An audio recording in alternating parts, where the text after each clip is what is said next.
This is the Scam Mobile. Y'all ready to ride? Man, shout out America, man. I couldn't do this without y'all, man. We just show y'all what y'all could do if y'all wanted to get rich. The couple's American dream quickly turned into a nightmare after wiring nearly $800,000. All of that money went to a scammer.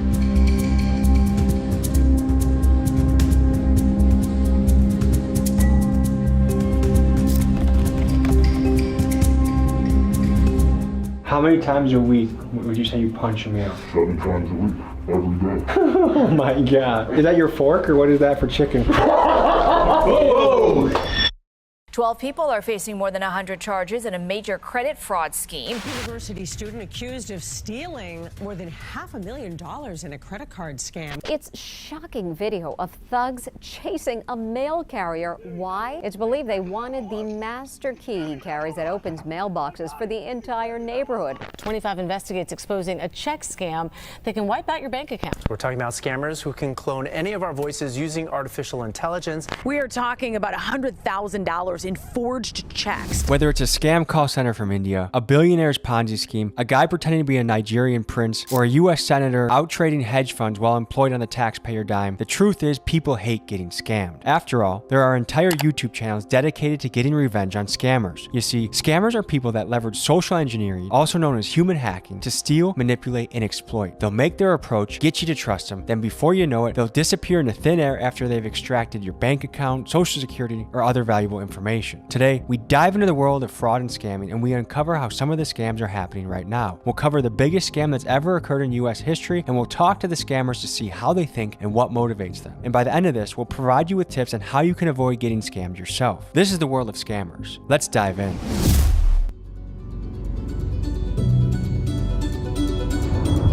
Folks, today we're diving into the world of scamming. I don't know what the hell we're gonna get into. I'm excited, but apparently in the city of Minneapolis, scamming is a big business. Minneapolis woman calls it emotional hacking. Scammers drained $800,000 from her dad's bank account. LaSalle University student accused of stealing more than $500,000 in a credit card scam. Foster was doing fake transactions, marking items up in price, then returning them for the original price while pocketing the difference in account of her own. In fact, there are multiple RICO cases going on for fraud right now. A big scam that was pulled was the food share program. People pretended to be feeding the homeless and walked away with millions of dollars, and now they're getting RICO'd for that. A scammer is kind of like an illegal magician. They're pulling things out of thin air. There's illusion, deception, and before you know it or realize what they did, they're gone with the bag. Let's meet up with these guys and let's see what they're about.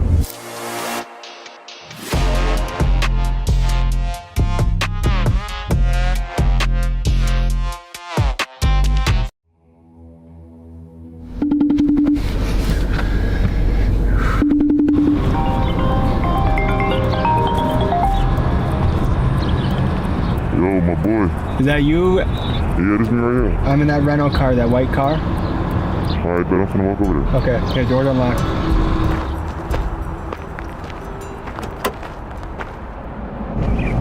Yo, what's up, bro?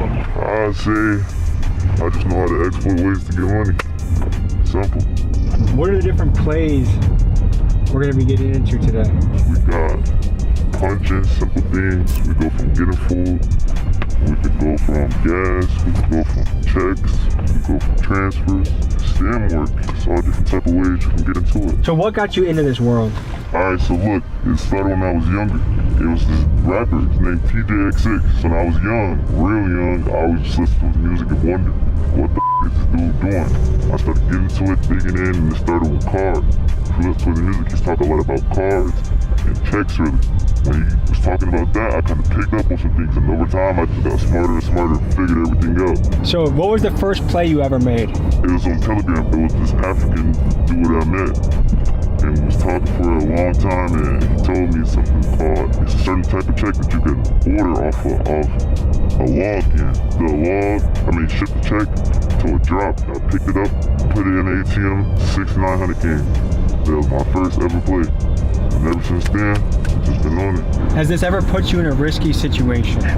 Money is Pretty much scamming down here is pretty popular. I mean, in the city, everybody knows what's going on now. So if you find somebody that wants to do it, they know what they're signing up for. They know what comes behind it. Are there rich scammers out there? You can really get rich off scamming. That's real. It's pretty common. Six-figure rich, seven-figure rich. That's real. Rather than judging these kids, I wanted to try and put myself in their shoes. Now, I know I'm overgeneralizing here, but here's the theory I'm working with. A lot of these kid scammers are from Gen Z, and this is the generation that saw their parents lose their house in the 08 mortgage crisis as the bank executives responsible got rewarded by multi-million-dollar bonuses, and the banks that fundamentally scammed the country got bailed out by the tax money of the very people they scammed. So essentially, these kids witnessed a financial system that openly didn't give a shit about them or their parents, so heck, why not pull a scam of their own? And kind of explains the sense of nihilism that we've seen creeping into this Gen Z generation. Whether you talk about scammers, the Kia boys, or just an overall sense of I don't give a because it seems like the world around them is crumbling. Now, from a cultural standpoint, we've seen the rise of scam rappers, guys like Baby Tron, TJX6, and Punch Made Dev, and these are guys who look effortlessly cool, ridiculously rich, and they seem to be easily getting away with scams on major banks and institutions. So yes, it's easy to point the fingers at the scammers you see here, and yes, they have a moral responsibility of what they are doing, but are they not just an underworld byproduct of a system that white-collar scammers created? I don't know. That's just a theory I'm working with. Do you save much of your money?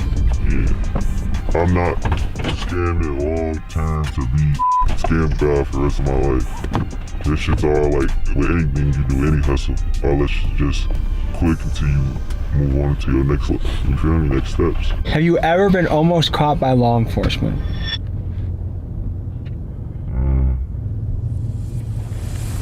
I'm gonna take the yes. No. Pause me. Think yes. Think about it, but nah, never. How much does an IP address come to play with what you do? It gets deep. That's like your address. I don't know. Like, you feel me? That's like your internet address. So. For most of the things you do you have to obscure your IP address? Yeah. Is that difficult to do? Nah, average person could do it, I'd say. So it doesn't affect a human at all, you think? Everybody has committed a scam before in some way. Some people do different types of scams. Some people do insurance. Some people do home scams. You know, it's all different types of scams. I look at it as I'm not taking money from like a human. You know what I mean? And I don't think I'm a bad guy for it. You feel me? Let me see. We just got a package. How much money are we talking right there? 17K, bro. What you're about to see is called punching chicken. Now, punching is lingo in the scam world that refers to the practice of using the dark web to get somebody else's credit card information and doing an online order to punch the item. You can punch chicken, pizza, presumably anything you can buy online. Here's how it went down.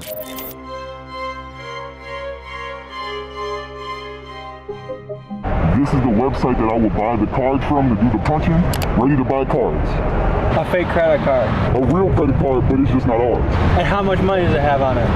It depends. I wouldn't necessarily say I know the exact amount. Certain banks, they give you the ability to check. You can call the bank and you can check how much. But I would just be buying a card based off of the knowledge that I already know. There's something called a BIN. A BIN is a bank identification number. Now, depending on what BINs you have, you might got a card that has thousands on it. You might get a card that has millions on it. There's no telling them. It's luck of the draw.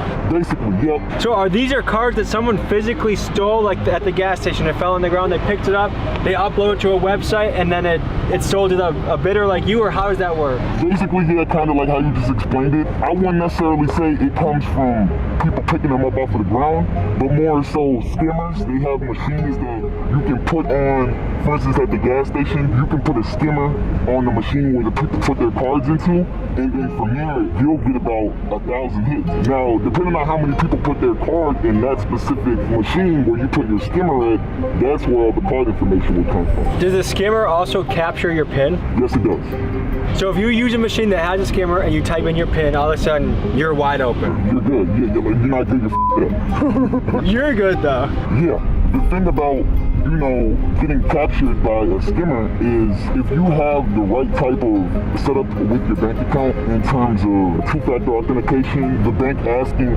like questions like, was this you that just spent money at Raising Cane's for about $100? You know what I mean?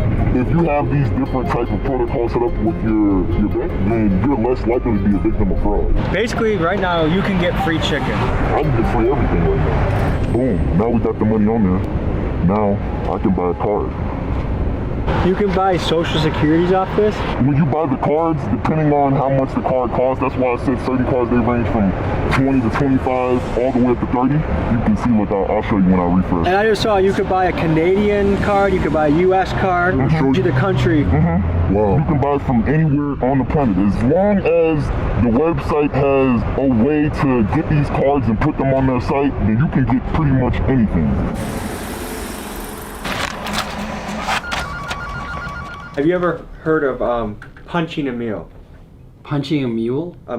We spoke to legendary lawyer Bruce Rivers and a man who's a financial crimes expert to get their opinion on the scams you see unfolding in this video. Punching a mule. No, I've never heard of that. That's where you apparently acquire someone else's credit card and you use that to buy free food? You know, there's a lot of scams going on. There's the skimming that goes on, like at a gas station, somebody attaches a skimmer. That's actually happened to me. Somebody tried to buy some stuff at a sporting goods store, like $2,000 worth of on my credit card. And then I see the guy in court on the hook for it. I mean, I was like, holy shit, that's the guy that stole my identity. I had to trace it all back. We figured out exactly what pump it was. We figured out exactly where it was. And he had been doing this all over the place. So I saw him in Hennepin County in court. And my thing happened in another county. He was doing it all over the place. A lot of times what's gonna happen is you go to try and do a touch pay. It doesn't work. That's part of the plan. They want you to scan your card. So they actually will have a module, something that's identical looking to the actual card swipe overlaid. Physically go and try and pull it off. If it doesn't pull off, you're good. If you can go inside and pay the gas station attendant, ideally in cash, avoid this whole digital footprint process, you're gonna be a lot safer. You see any sort of fraudulent activity on your account, immediately contact your bank. The sooner that you can contact the authorities, law enforcement, it's gonna be much easier to get your money back. When there's delay in space and time, scam, with any sort of financial scam, it's much harder to get your money back. If you really want to get specific on which one you want to buy, you can type in your BIN, your bank identification number. So I'm going to type in a BIN that I know is going to work.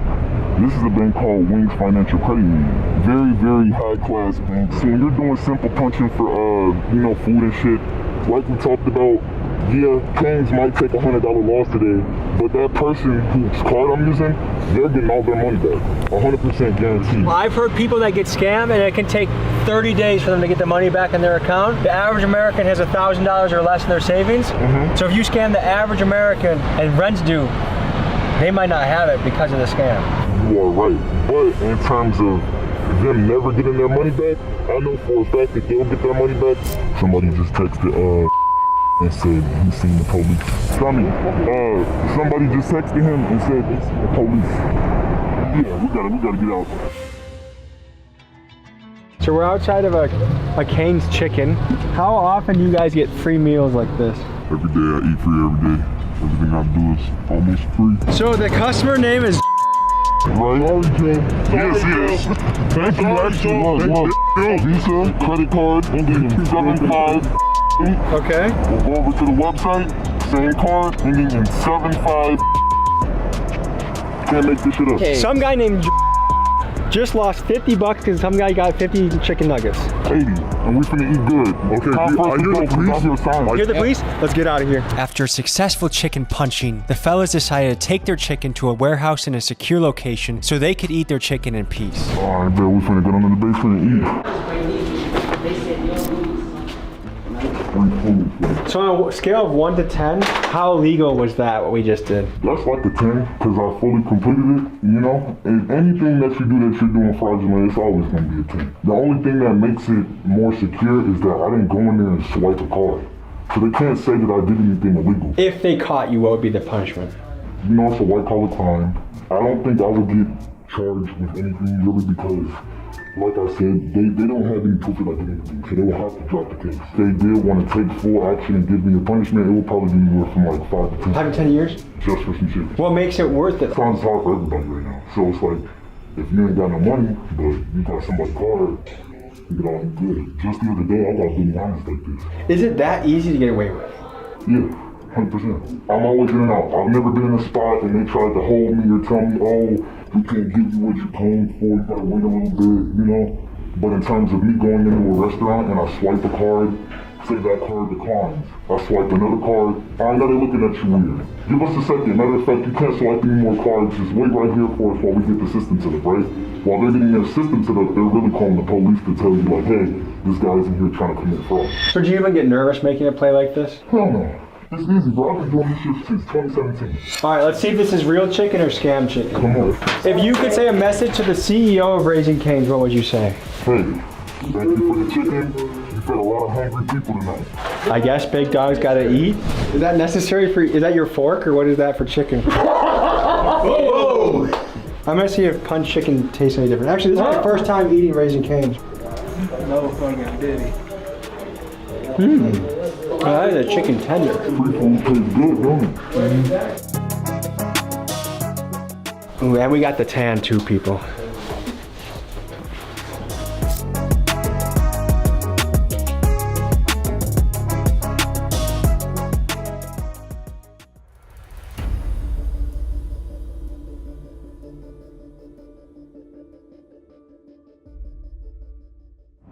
I had something to change around with the car because it weren't grabbing, the CVV, but we had the code to change that shit around, take care of that.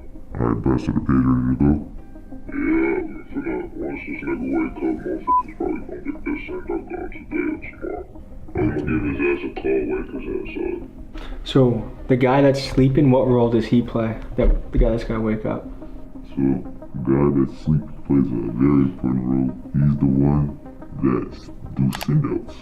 Basically, I can't get into too much detail, but he does send-outs for banks, and we're able to access logs that way.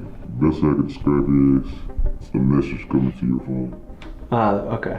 How hard is it to get your hands on this type of paper? Easy. You could get it. Anybody could get paper like that.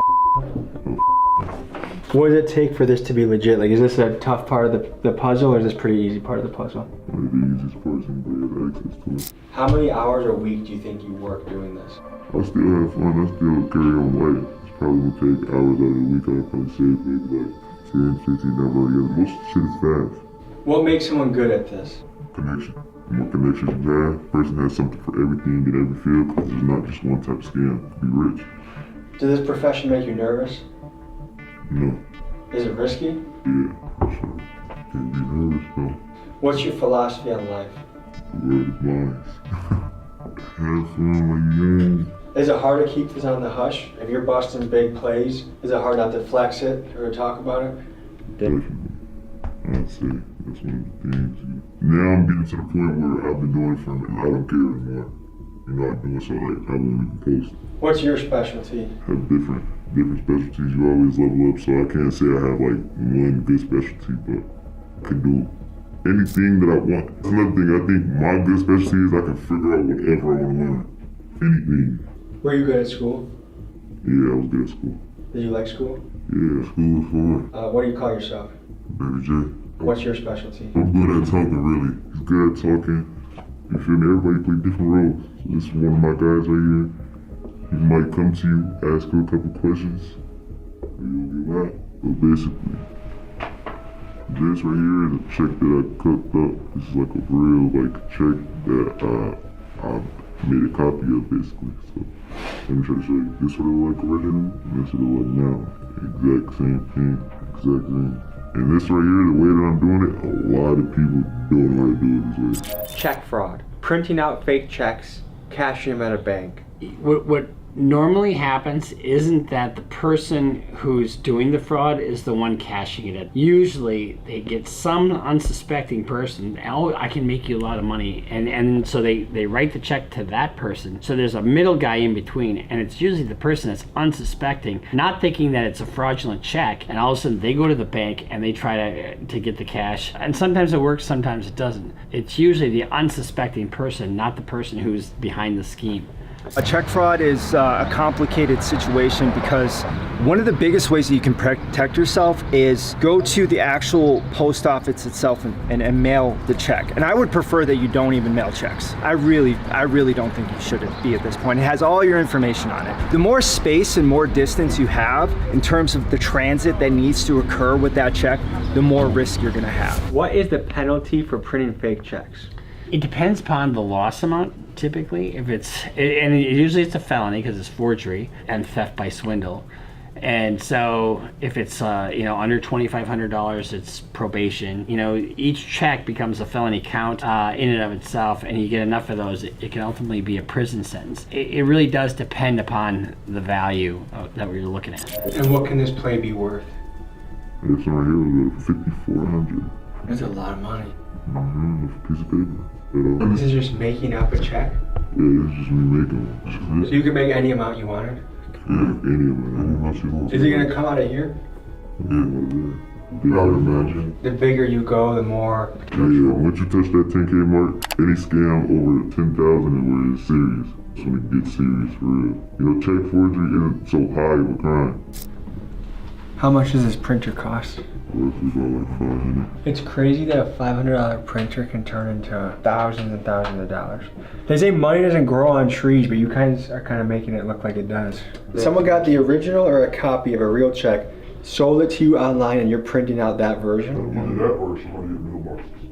Yeah, so it's two kind of ways to get a check. You can break a mailbox, or there's keys. You could look it up. You can probably find clips of people robbing mailmans to get keys. In regard to mail carriers, there's been a lot of violence towards them. There's been a lot of robbing of mail carriers and taking the keys that they use in order to open up mailboxes. And there's been all this money put towards these digital defense mechanisms and these electronic keys to use, but that still doesn't necessarily protect the mail carrier themselves. But this applies to everyone. In terms of protecting yourself generally, it's all about not having patterns. For the mail carrier, if you're on a route, just like if I was on a patrol route, if I had the same patrol route, same time, same place, every single day, it's easy for that patrol route to be intercepted. Change and vary your patterns. It's called force protection. What about when someone hits a mail truck, steals the mail keys, and steals checks that way? Bye-bye. In other words, that's usually done on an inside job basis. Because who's going to steal a mail truck? And know that there are going to be checks on that truck. Probably not too many. Which is the most risky part of this puzzle? I say out of all of them, the risky part, 9 times out of 10, you guess the most riskiest part who has the most important role in this particular style is the person who's getting the checks. So, when you scamming, it's not always like somebody's always we're always the villains. Like, we also helping people. Because we split the money that we never just running off. We split it 50-50 with them. Just now, right now, look. Look what happened to her. Someone just said, I swear I got evicted, I gotta get back on my feet, and you said, I got you, cuz. Send me ID. Someone's sending you their bank right now, this is right now, look at the time. This is today, look, this is today. Some people actually need your help, so it's like sometimes... I know people to this day that bring me other people's accounts. You see how real this look? If you're a big teller, you put that up to the sky, you'll see like, you see me? Like this is a real one. This is a real check. Someone can cash this and then get paid for it right now. Actually, they are. Y'all finna see it today.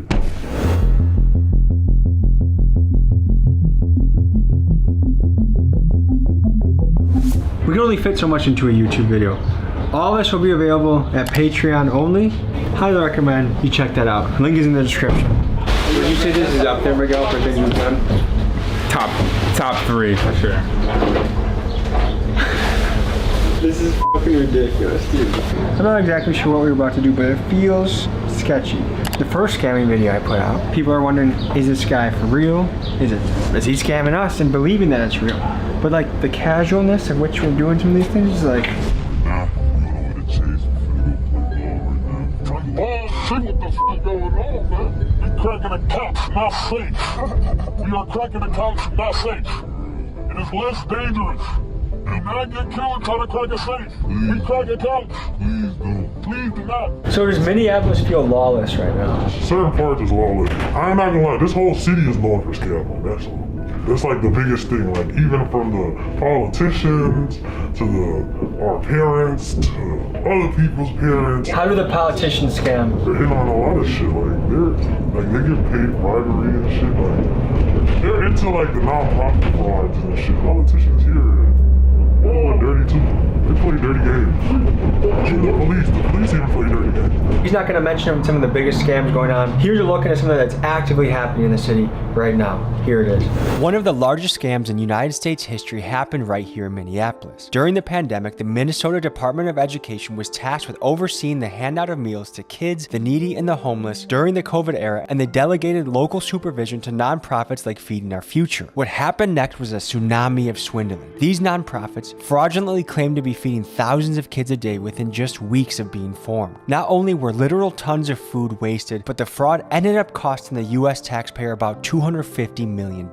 As of now, there are dozens of people being indicted and brought to trial, and to this day this stands as one of the biggest scams in US history. The dirty streets of Minneapolis. Mama doing dope, daddy got no hope. He's a scam, y'all. It's a system scammed us out of both our parents. CIA bought dope to the motherfuckers in the city. My daddy, they got him out the way. Ain't trying to pay no child support. It's cool though, bro. And you know what we gonna do? We gonna grind, nigga. This that shit that we love, nigga. We love making that money, huh? Yeah. We gonna do whatever it takes to make that money, huh? This shit get wicked out here for real. Yeah, I'm not a bad guy. I'm not gonna say that like I'm the biggest, baddest guy to do this to people and shit. Nah, bro. I just do this to get my people together, you hear me? What percentage of scammers would you say are balling, and what percent of them would you say are actually kind of broke? They're not bullshit scammers. Like, there's always the one main person, then there's the middleman, then there's the middle's middle. You know, like, it's like a tree. One person passes a card to one person, that person gets passed down to the main person. The main person is the one who splits the money between everybody and decides how much everybody else is going to do.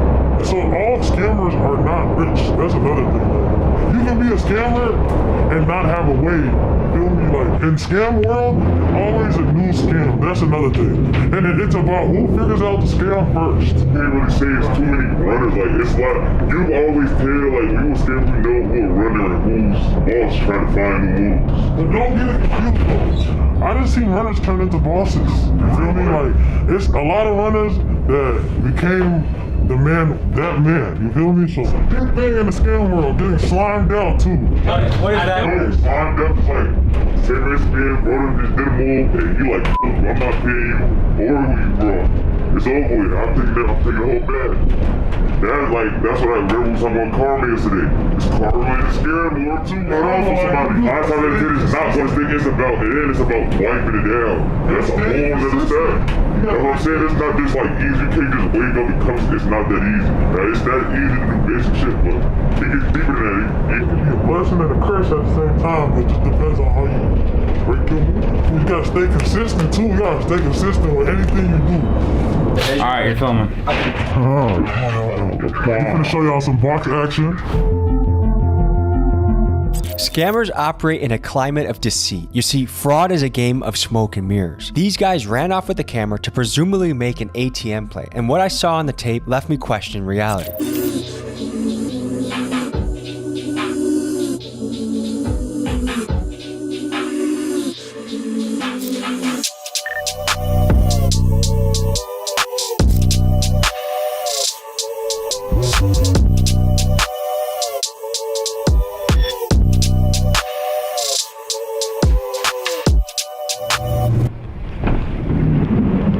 That's some great footage. See the police? Where you guys see him? Of course, you guys were out there for like fucking 20 minutes in ski masks and glasses. We had a little technical difficulty. You'll see the dead. The cars start locking on us. But sometimes the car will lock up and then they give you like fraud alerts, which the person has to confirm on the phone. You guys were skied up with glasses the whole time in front of a bank? Like, you gotta be. How is that not, like, do you guys feel like you guys were out there for way too long?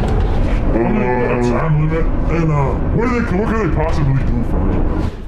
one of the things that comes to mind is what we are seeing, is that even real? And what makes me think it is real is that they took 20 minutes outside of this van, they got fraud alerts on their phone. If they were just taking money from their own account, it would have been in and out in a minute or two. But this also brought up more questions. Now, remember earlier in the episode when I was talking about the sense of nihilism that I've noticed in Gen Z? When they do things like this, their nihilism can come off as quite sinister. I mean, scamming people, banks, grandmas, restaurants, it's pretty crazy. But what I think is the source of all this nihilism is a lack of hope. And why I think a lot of Gen Z has no hope, I mean, this is the first generation in American history that's projected not to do better than their parents. These kids have inherited this world where they can't afford anything, the food, the housing, the college, all of it is sky high. And the people making the rules, their government, is this lazy, lousy bunch of bureaucrats that openly cheat all of the time. So a lot of these kids, I think, have just said, F it. The world is fake, the world is a scam, and I'm gonna scam the world. I'm gonna get mine for myself at any means necessary. I'm gonna cheat the system that I feel cheats me.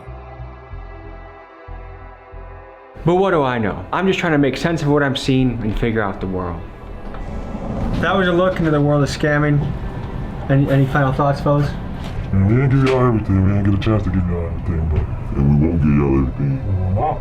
We love y'all. We don't scam people for a living. We help people out. We took a deep dive into this world. Thank you for joining us. We'll see you next week. Peace. Ladies and gentlemen, I'm Tommy G. Today we're diving into the world of scamming. Everything you're about to see is purely reenactment and for educational purposes only, so you don't get scammed like people like this. What would you say if you met a scammer in real life? Seeing a higher percentage increase. Oh, you need a pill? I used to press those. I came a long way. I won't forget my favorite custos. Now I got the fiends hooked. It's hard to say no. When they come back, they say they love the pills. I know I like those. I can't lie. The process wasn't perfect. I killed my tester. I gotta pay respects to my fiend Heather. She took my first pill and died, so a shout out to her. Today we meet one of the most famous scammers on the internet, Punch Made Dev. He's made a name for himself as one of the biggest scam rappers on the internet with songs like How to Write a Dump and Punch Anthem. On his social media platforms, he flaunts an absurd amount of money and jewelry. Today, I ask him about the most common scams people are pulling right now so that we the people can better learn how to protect ourselves from scammers like him. The goal of this documentary is twofold. First, to be aware of how scammers operate, and second, to encourage viewers to be the hero and not the villain. Not only is scamming a loser way to make money, but it also can carry a heavy penalty of up to 20 years in prison. The reenactments you are about to see are for educational purposes only. Viewer discretion is advised. I'm hitting banks, dropping checks, cooking clones, and cracking cars.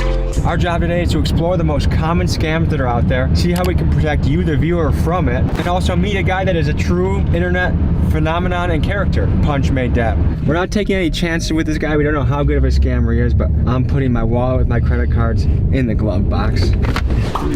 Yeah, nice to meet you, man. You look like you're out of a movie scene, dude. A character from GTA or something. I'm a f***ing 99 overall 2K player.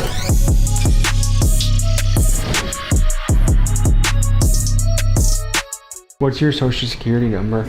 I got yours. How hard is it to scam somebody with just their wallet? Bro, there's actually this device. You can put it right up to your f***ing like wallet. You got that chip on it. That's what we researched, and that's why we hit our credit cards from you. You said you hit the credit cards? Yeah. Oh, it's unless I got it in my pocket like that, or like just like this on some shit. And you can just walk up to me and be like, my bad, bro.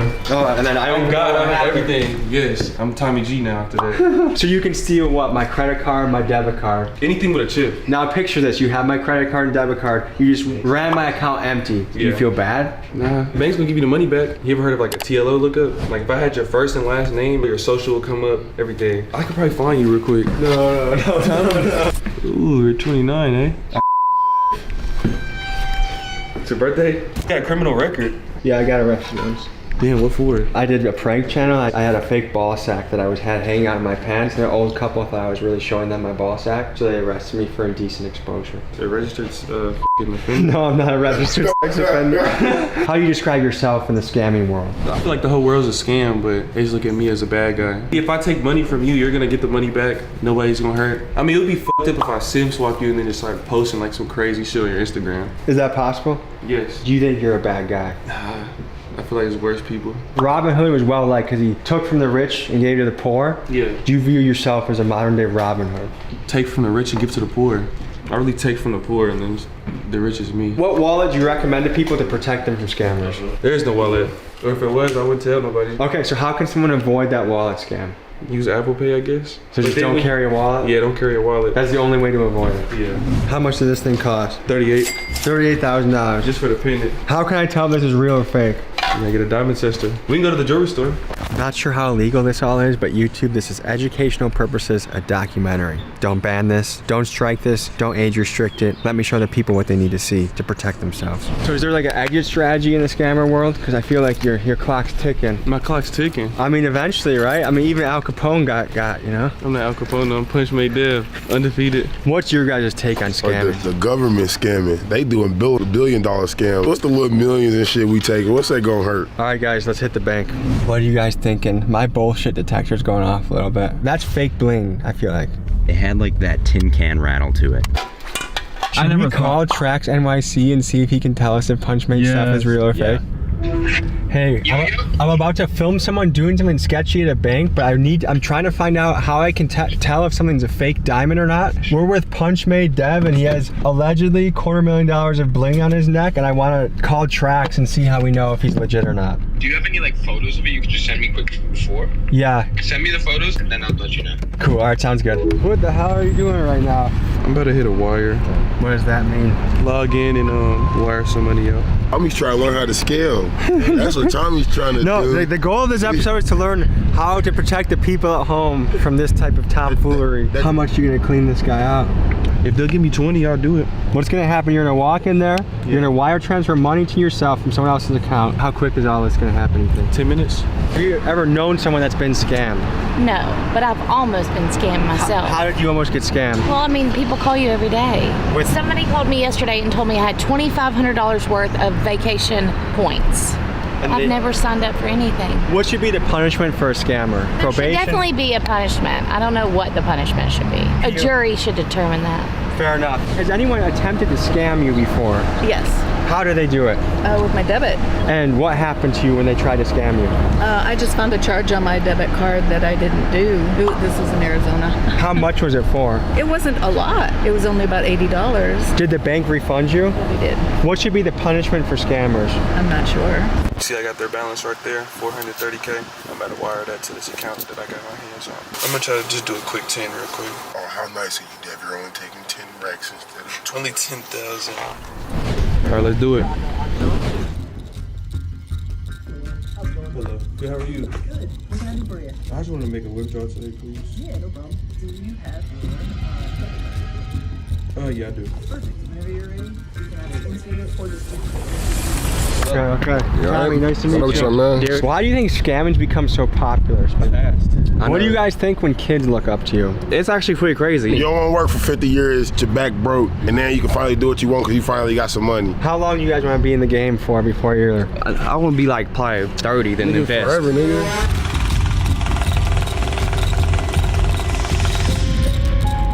Thank you.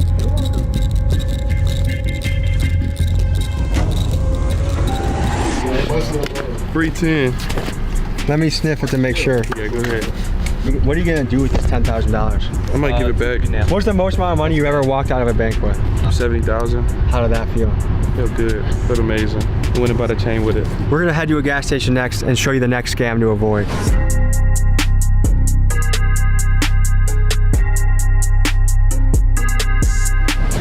We just got a message from Mickey. They're probably real. Might be more than $250,000. What? And on his Instagram, the one with all like the MasterCards, I think I saw like a different jeweler actually post them who made them like a while ago. So yeah, it's real.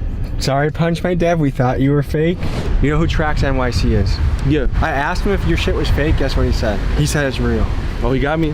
No, he said it's real though. Yeah, I know. I'm saying he got my back, man. You know, ain't no denying that.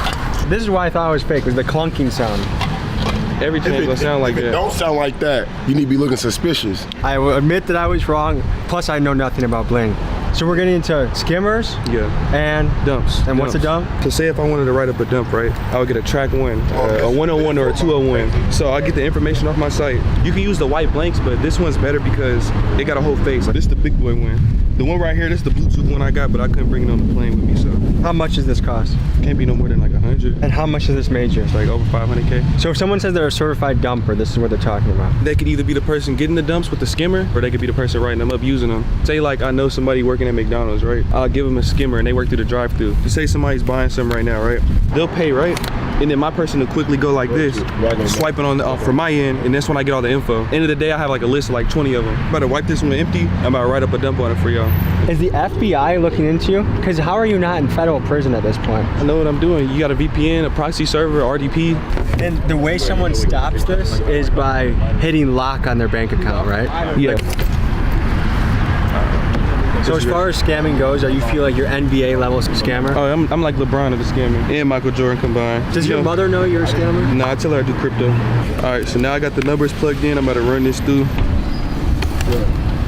So now I just wrote somebody else's info right here.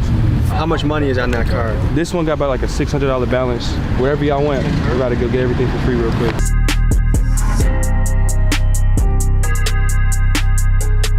Are they gonna eat this cost or the bank eat this cost? The bank's gonna eat it. They really gonna. You're sure? For something small like this, that was a wire that'd be like 10 to 14. So this is when you get a message on your phone, like, was this you? And you just say no, and then they reimburse you. Give it back in like less than 24 hours. Tastes better, feels better when it's free. How does it? I'm gonna spend my own hard-earned money. They can spend the other guy's money. Has anyone ever tried to scam you before? Yeah, of course. In what way? How do they try and do it? Oh, I got almost scammed on a puppy thing online. You had to pay a down payment for a puppy and then there was no puppy? They were trying to with like fake pictures, and then I just canceled it because I said this feels like a scam. What do you think should happen to a scammer if they get caught? I mean, there should be some sort of legal repercussion. What do you think? It's tough to say. What would you say if you met a scammer in real life? Probably punch him. Ooh. I don't know why we all looked at you. Yeah. Well, if I get scammed in the next 24 hours, I'll be calling you guys for help, okay? Yeah, we got your back. Okay, cool, thank you. Everything's free for everybody today. What? Really? Yeah. Thank you. I would love some white owl white grape, please. Well, anything, everything's free today. Go get some. Go get you. Oh, 36. That's cool. I love ma'am, that. you can put that up here. Everything's free today. I know, I said the same thing. They call him what? Punch Made Dev. Okay, who is he? Punch Made Dev, how would you describe yourself? A great person. Very caring. Also, he would describe himself as a rapper and a scammer. Oh, okay. Internet's most famous scammer. Oh, goodness. Well, good for him. He's doing good doing it, I guess. That touched. What we doing? The duality of man, folks. The yin and yang of life, huh? We just went into a and he came out with $10,000 cash. It works. Thank you so much. I appreciate it. It's funny how their tune changes as soon as the scammer's helping them. They don't care.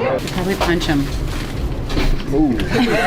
Which I could see why. People are complicated, you know? People are very complicated. I heard the guy that's card that is was working hard at McDonald's for 10 hours for that money. Oh yeah, he's working very hard. He's just running his credit.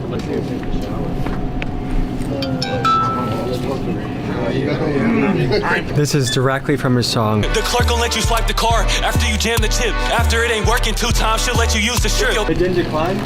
No, I didn't decline. They'll probably have a nice day. Sometimes they try to make you use the chip, but that's why you just jam the chip and make it purposely decline. So what you just did, you follow a step-by-step of your own instruction from the song. How does an ordinary person stop that from happening to them? There's no way. Just if you lose your debit card, shut the bank off right away. Yeah, but it's not even you losing it though. You'll just go you'll go pay for it somewhere, or I'll have somebody at an inside like a McDonald's and they'll swipe that through and then card info is mine. So the next scam we're gonna go into is the skimmer. They'll put a skimmer on top of this. A skimmer on top of this. It's mainly the one in the store too. Like the one that I just used, you'll have another it's quick. Like somebody will pull up and just plop it on quick and you won't even know. So would you know, if you walked up to one with a skimmer, would you know? Yeah, I would know. So you can tell? Yeah. Where's the next spot we're pulling up to? We could punch that pizza. So guys, what's going through your head right now? We've seen a few scams. It was pretty much step by step like you described in the song. Just make it decline twice and then swipe it. He literally did his own playbook in front of us. Yeah. It's just crazy how easy it is. It doesn't feel as bad when you're stealing from banks. Like if I knew that he was causing people to get evicted or not be able to pay rent or not be able to afford their kids, I'd be really pissed and want to strangle him. But I'm not as angry that he's scamming a bank. I feel like everybody's got to foot the cost eventually. So like feel like that's just getting passed on to the consumer. It's kind of like the hood Mr. Beast. Yeah, he's kind of the hood Mr. Like Beast. chaotic, evil Mr. Beast. I love that. The hood Mr. Beast. Punch made Dev. Everybody listen up, this a punch lesson. Go and get a fire Carter site, go to the dump section. Never get a... How many pizzas have you punched from this place? Domino's ain't really my first choice, but If you're gonna steal a pizza, I feel like this is like the C-level place to steal from. yeah, I'm about to call them. I'm about to order like 6-7 pizzas, and then they're gonna ask for the card details over the phone. I'm gonna give it to them. You just give someone else's card. Yeah.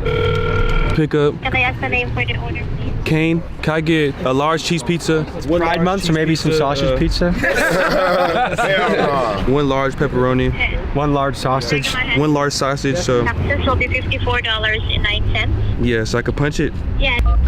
The transaction is successful. So you just punched a pizza. Yeah, punched a couple pizzas for free. How can Domino's protect themselves from people like you? But they can't. They just gotta hope people like me don't want to eat there. Should we do an ATM and then pick up the pizzas? Yeah. We hit the ATM. All right, we're hitting the ATM. About to show you how to use a clone card real quick. Easy money, man. Let's get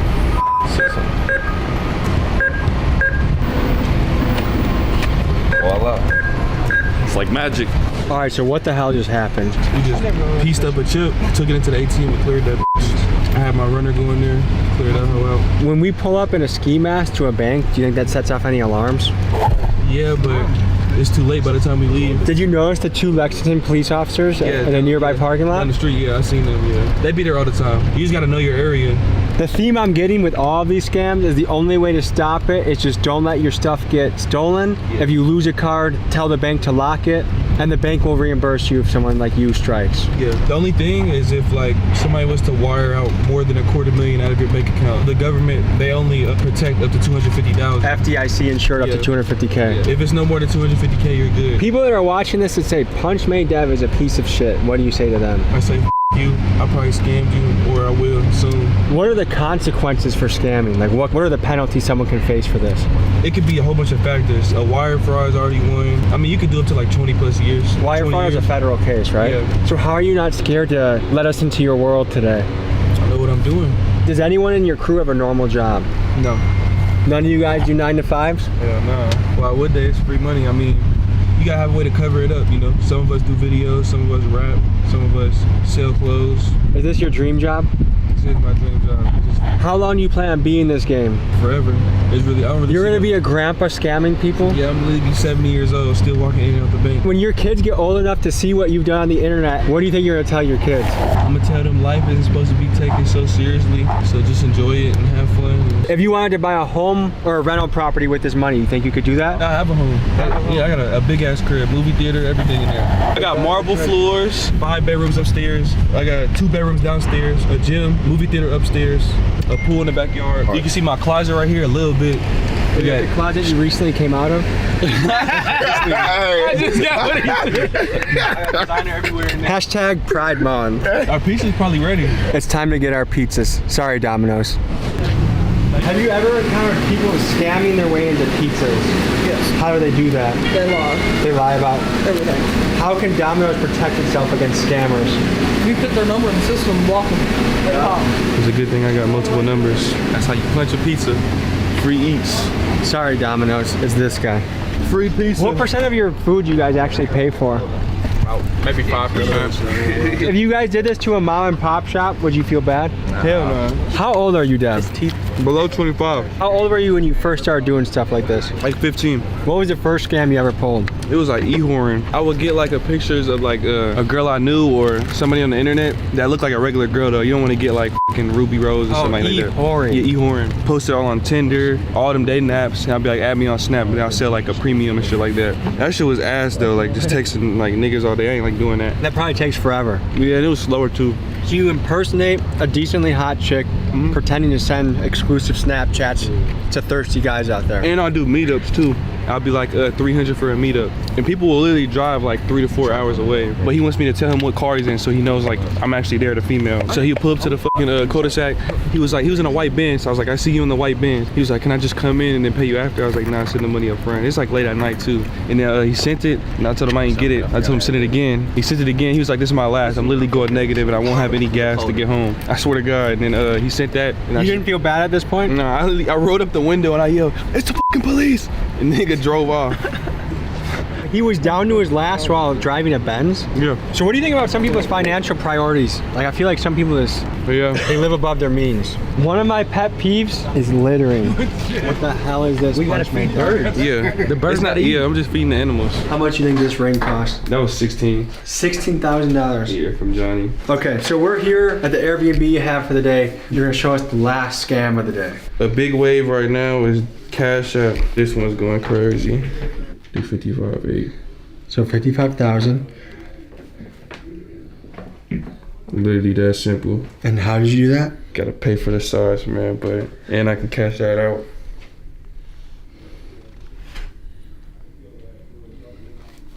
All right, I don't really know what just happened. This is what I do know. We just gave you a how-to video, how to avoid getting scammed, Yeah, right? how to avoid getting scammed, educational purposes. I encourage everybody to make money in a legitimate fashion, in a way that you can look yourself in the mirror, be proud of what you're doing. So folks, we just looked into the life of the internet's most famous scammer, Punchmade Dev.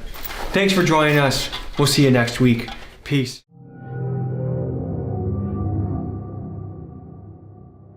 I think access to the firearm is a fundamental human dignity. It's a fundamental human right. 30-year-old Cody Wilson is a self-described gun rights advocate and crypto-anarchist, which means he believes in decentralization of information. He's also been labeled one of the most dangerous people in the world. How many times have you been sued in this business? I can't count. I can't count. Half the states in this country have sued me, this so-called free country. What got you into 3D printing guns? When I got my cease and desist from the ATF. If ATF kicked in your door and they found this, what kind of time would you be looking at, you think? I don't even know. You think double digits? Probably, yeah. How do you walk the line between freedom and danger? It is a line, and we stay within a conscious vocabulary because in American libertarian politics and political life, the gun is an important thing. I'm on your side if you like the Second Amendment. It's more important for me to convey that than some deeper feeling about these things. Ghost guns, untraceable weapons, a threat to the system. And thanks to advancements in 3D printing, the power to create a gun has been democratized to anyone with a couple $1,000. Now, is this a Second Amendment right that the Founding Fathers outlined for us in the Constitution? Or is this a dangerous public safety nightmare that needs to be heavily regulated or altogether outlawed? Today, we take a deep dive into this world. We sit down with Cody Wilson, a controversial figure who invented and printed the first 3D gun, and he currently runs the biggest ghost gun company in the United States. We speak with Michael Cargill, a gun rights activist who took on the ATF all the way to the Supreme Court and won. And finally, we go underground to interview a 3D gun printer running a highly illegal ghost gun enterprise. But before we start, first a quick disclaimer and a message from our sponsor. This video is for documentary purposes only and should not be viewed as a guide for manufacturing weapons. Please consult and adhere to all applicable laws regarding firearm ownership in your area. Thank you. Fortunately for most of us watching this, incognito mode does not protect you. Your internet provider, Wi-Fi, workplace can still track your movements even with incognito. The bad news is, I guess I'm not running for Congress anymore. But the good news is, there's a way to protect yourself going forward. This is where CyberGhost VPN comes in. It encrypts your internet traffic and reroutes it through secure servers located around the world, which gives you real security and real privacy. And with CyberGhost, you can access your favorite streaming platforms like Disney+, Hulu, Netflix, and Amazon Prime, and even content from other countries. It works on up to 7 devices, so this is a perfect service for friends and family to share. And viewers of this video get an exclusive deal. And there's also a 45-day money-back guarantee, so you can try this completely risk-free. Jump on this deal and be a ghost. Use my link in the description for 84% off and 4 months free. And now, back to the video.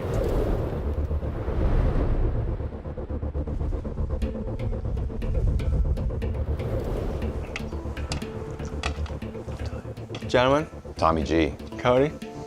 Good to meet you, brother. Good morning. Nice to meet you. We're in the headquarters right now. This is DDHQ.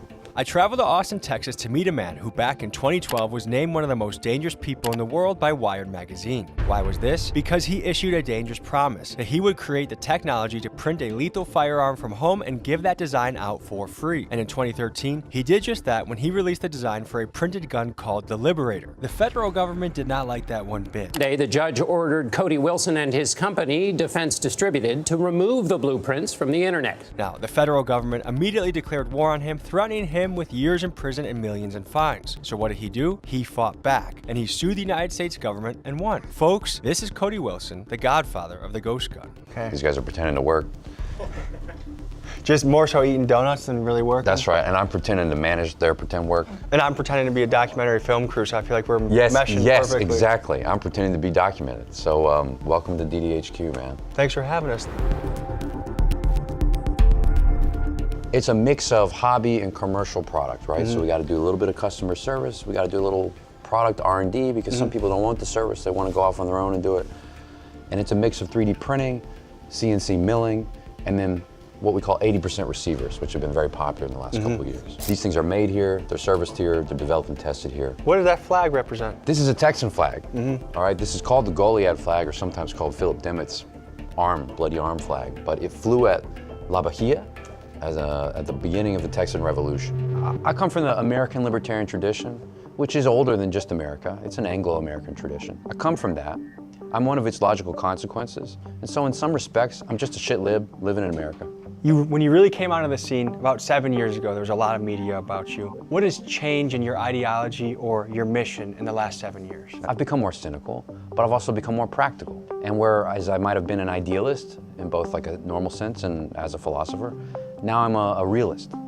I believe that guns are real objects. And I believe that just because they're real objects, that doesn't mean we can understand them. And what we've demonstrated in this company alone has been that the more the law tries to attach to or understand these real objects, the more invisible and withdrawn they become from us. Like I was just thinking on the drive here, what would our founding fathers think if they saw what is happening in our government right now, where so many of our politicians are bought, so many of our politicians are motivated by greed, so many of our politicians are making laws that make it harder for the business owners, the working class people to thrive in this country.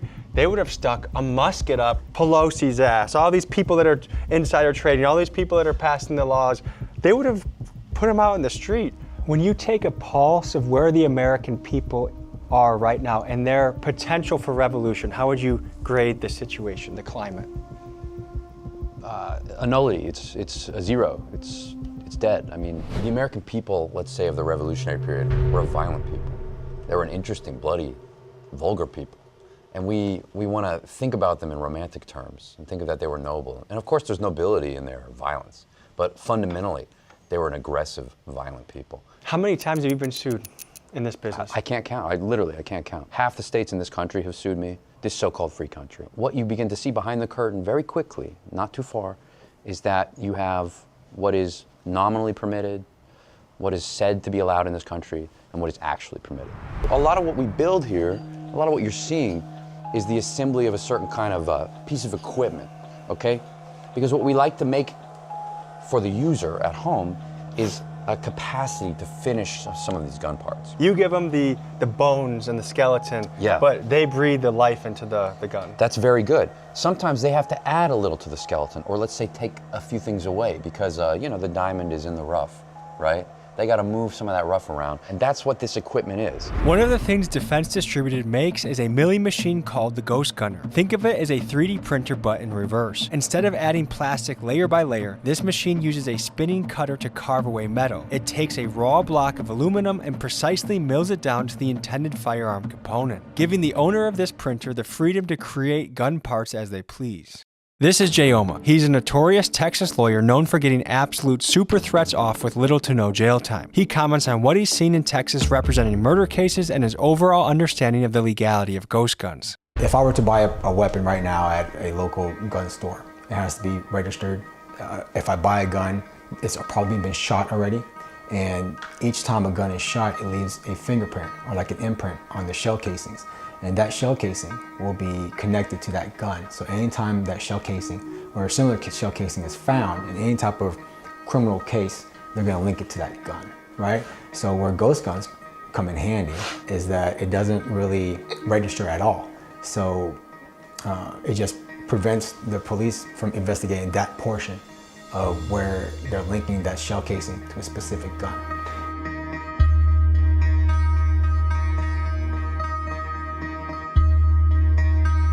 To dive into this 3D gun printing world, we're now going to meet with a guy that does it on a very small scale and ask him questions about what he does, but it's very sketchy, the area that he's in.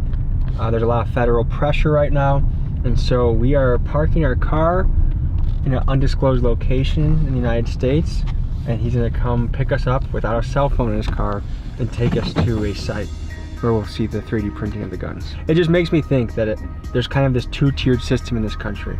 And I get both sides, but if you're a massive weapons manufacturer with a publicly traded stock, you can do this in broad daylight and make billions of dollars doing it, but a little mom and pop shop doing it and believing the same Second Amendment that the major manufacturer believes in has to hide under the fear that they might get arrested by the ATF or some three-letter agency.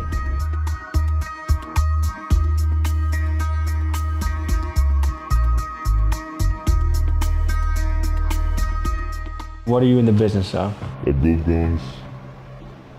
Occasionally sell them. So you customize guns mostly in the 3D printing space? Yeah. I started out doing the P80s, but then once that whole craze with the goddamn, that's when I got into 3D printing. And also like stocked up on them. What got you into 3D printing guns? When I got my cease and desist from the ATF. That's when you started printing guns? Yeah, out of just pure like passion for guns. And what do they ask you to cease and desist from?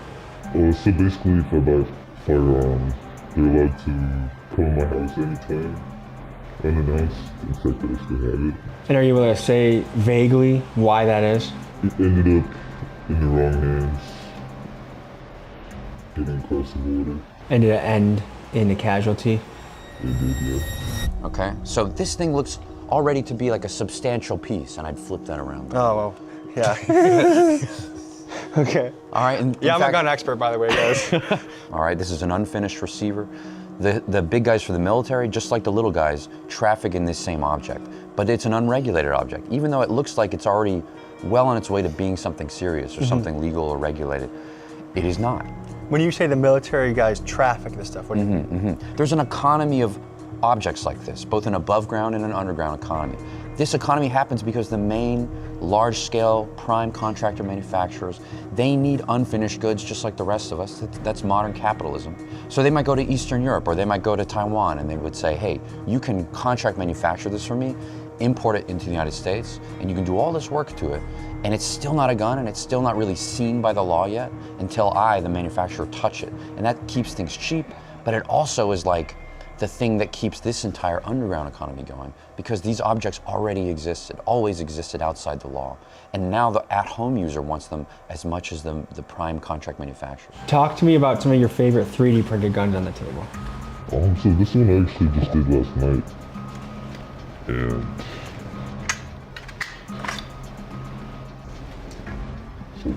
so the whole thing is 3D printed? Yeah, so just that whole lower is 3D printed. You just put together the parts kit. So you have to add the metal in yourself?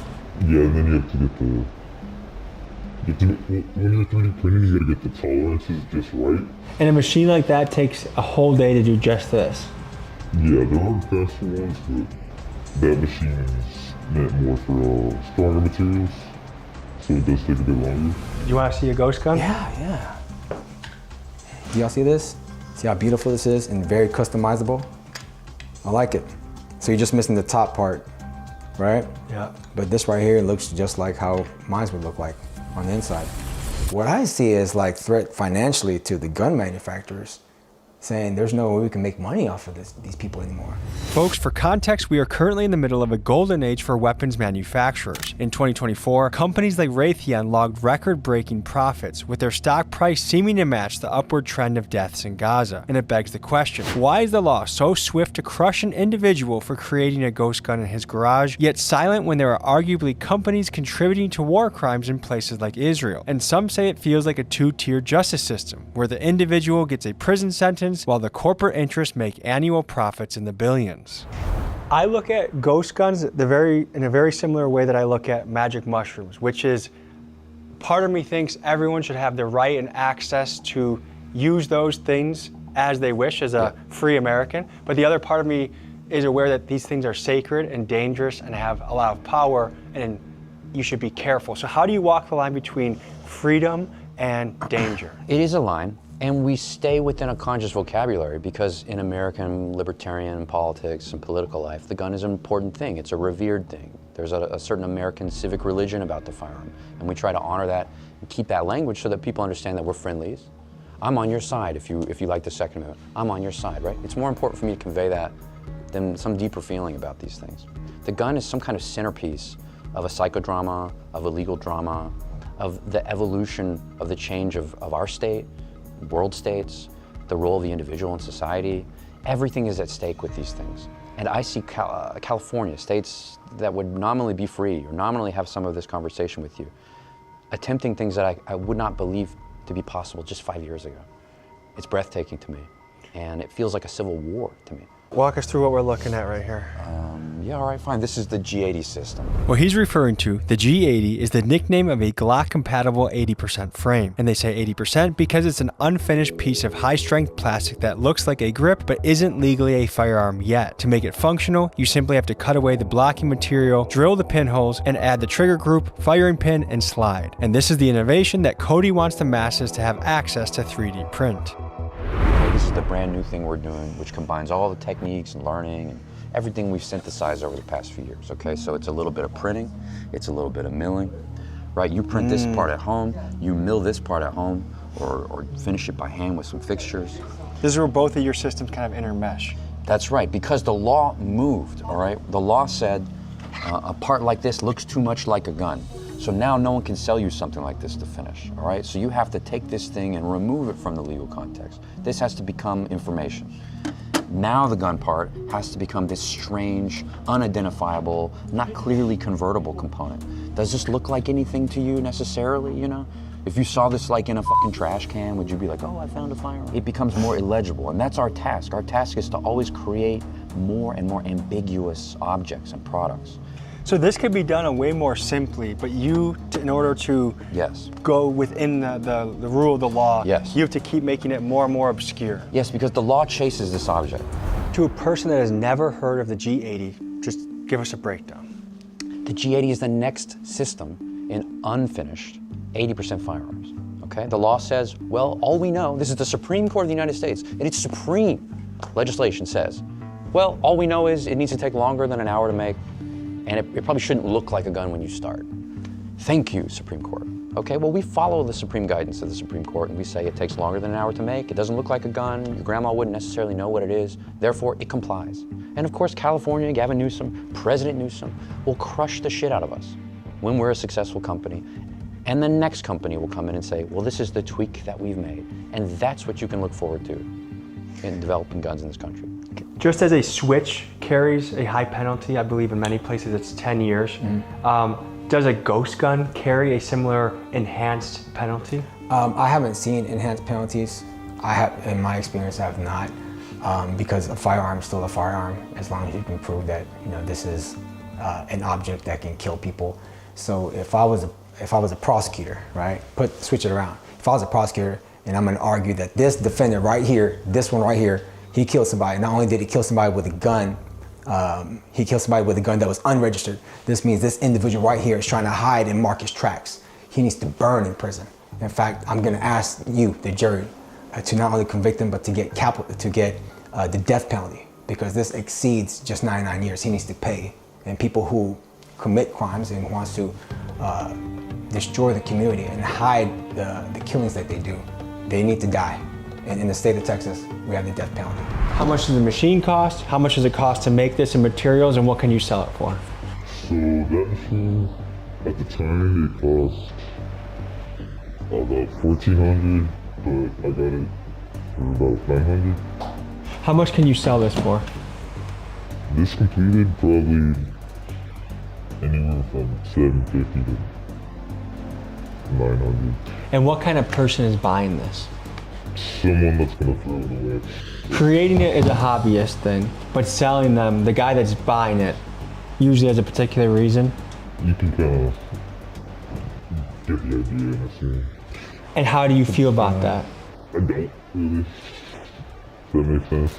On the website of Cody's company, for free, they have dozens of files that can be downloaded and 3D printed into various gun components. And because it's on the internet, that means that it could be printed by a well-meaning, law-abiding hobbyist gun owner, but it also means that guys like Jay in his garage can build a weapon to sell to a guy planning a murder. And that, in a nutshell, is the crux of the controversy surrounding Cody's mission.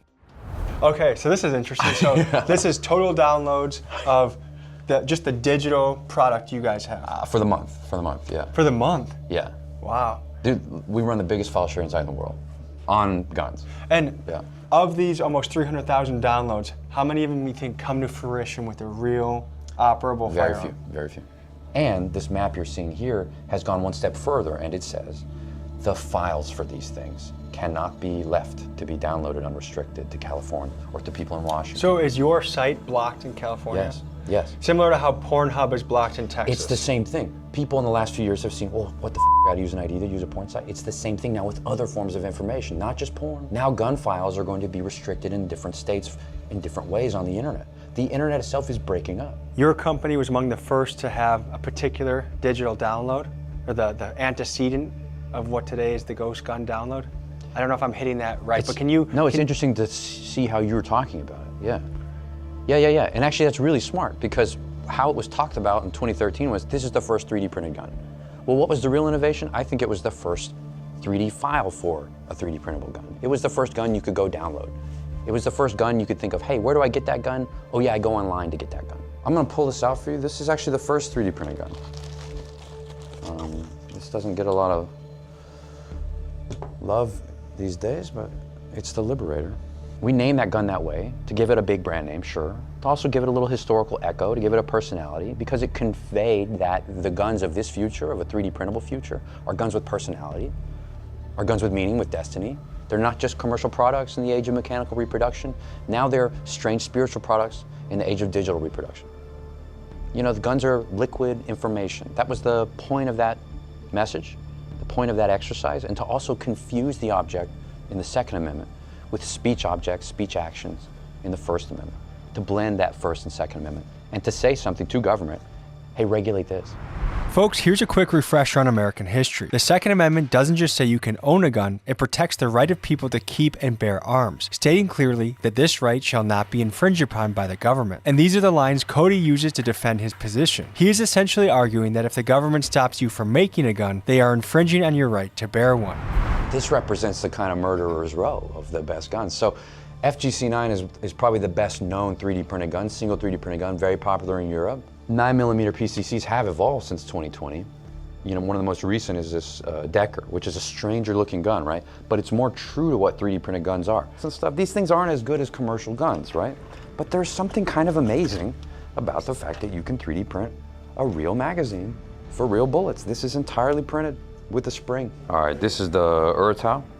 This was designed by a developer in Brazil, and it's probably the most well-known recent printed PCC. Can you show me the process for, like, from computer to hooking up to like how this gets going? Yeah. Basically right here is all the files. All these are schematics? All these ones right here with like the labels on them, that say G-code, are ones that I've already made. So for example, this file right here. How encrypted is all this? I keep it on an external hard drive. So it has to be plugged into something to even show up on the computer? Yeah. That's smart. Are the feds that good at computer stuff like this? Yeah, they are. And one of the reasons they are good is because they bust guys that are hackers and then get them on their team, right? Yeah. Yeah. So this right here. Oh, I like how it says for academia only. Situation is this, there's Scientology has hired people that stalk my home, and I want to take care of them without any issues. Allegedly. Cult. Cool.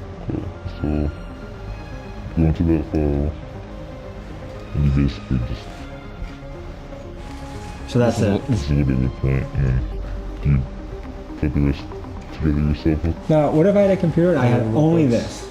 Forget all the ammo, explosive, all the crazy stuff. I just had a pistol, schematic. How much in trouble would I get? Without actually making it, just having that file on my computer.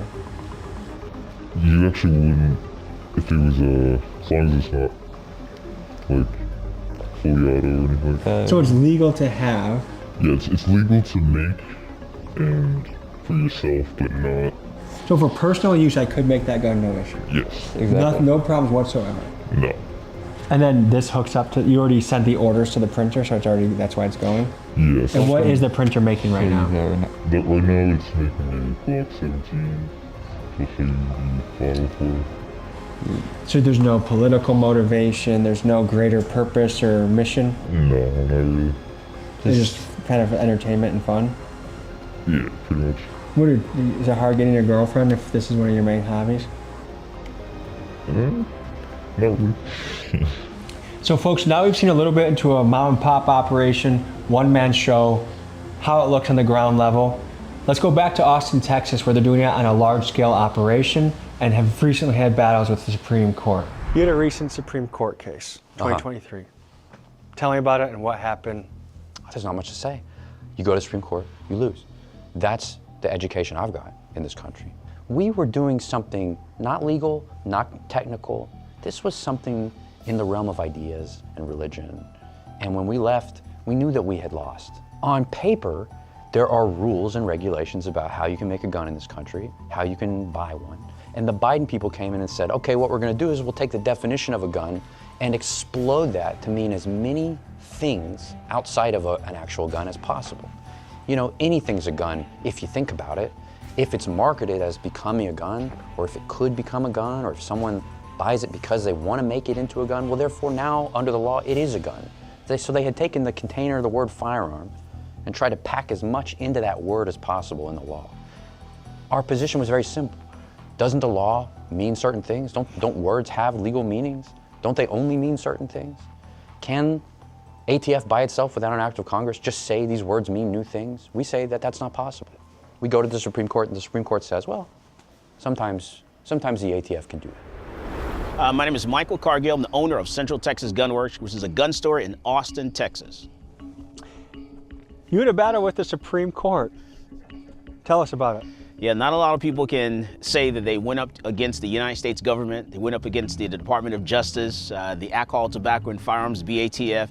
Both administrations, Trump administration and Biden administration, and actually won. It started, back with the Las Vegas shooting. So Las Vegas, a guy allegedly took an AR and a part, which was a bump stock, and attached it to a rifle.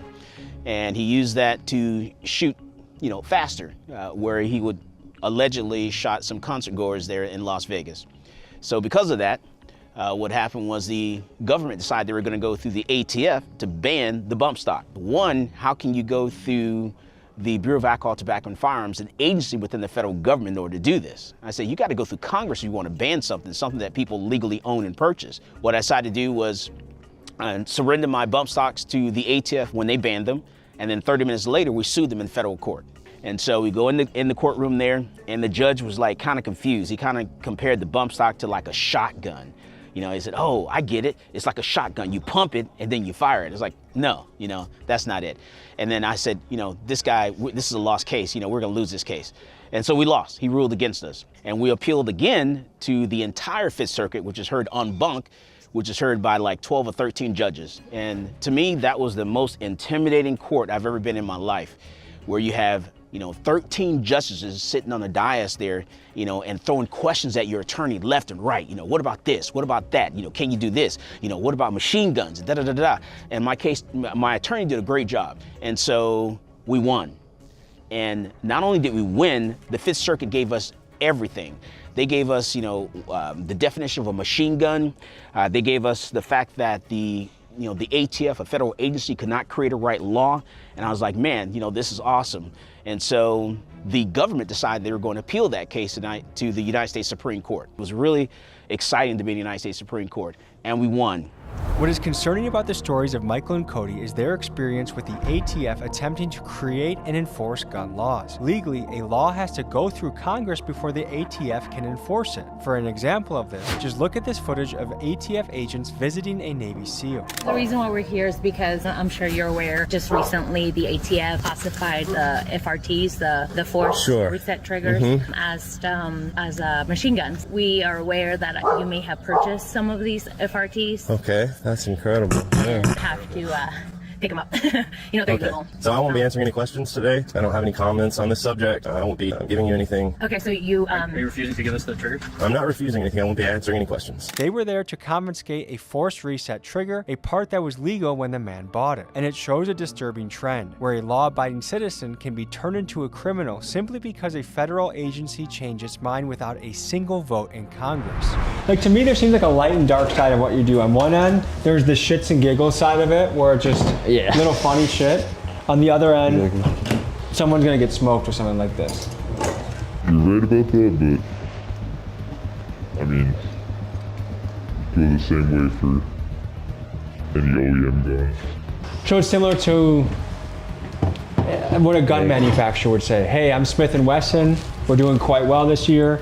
What people do with them, that's their choice, that's their responsibility. I just am the creator.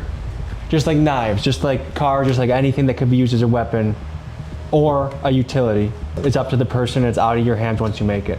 Yeah, their responsibility, their choice is not something you can control. So I don't actively go out and try selling them for profit. What's the most you've made in a month doing this? It's been more of a hobby, but it's more of the drugs that I sell, the funness kind of. If ATF kicked in your door and they found this, all this, what kind of time would you be looking at, you think? I don't even know. You think double digits? Probably, yeah. See some of what he's working on though? Yeah. Like when we're kind of, after we're doing this maybe, because really so much of the heart of our operation is manipulating not even the real object, but the virtual object. Something really important happened after 2020, okay? And it's called the Bamboo Labs X1 Carbon. This thing is $1,200 and it is on the money. And you are making quality gun parts, okay? This has changed everything. Wow, and look how dexterous it is. So fast, and all these micro compensations, all this physical adjustments. Okay, this is high-tech stuff and it's affordable. This is ridiculously cheap. What you're seeing are 3 different Glock frames, G80 grip modules, being printed at the same time. They'll all be done within a handful of hours. This piece evolves from already printable Glock frames. We take what's regulated about that part and remove it. And then we create something that it's no longer a frame, because frame has a legal meaning. Now it's a grip. There's so much legal dancing you have to do. Yes, you have to be a kind of mystic. You have to be a wizard. You have to be a nerd. You have to be a lot of things. And among other things, you have to think like a criminal. You have to break the law in your mind first to know where the right design parameters are. You know, oh, if I make it this way, the law doesn't even see it. It's invisible to the law. You know, that's the design choice. That's why it's made this way.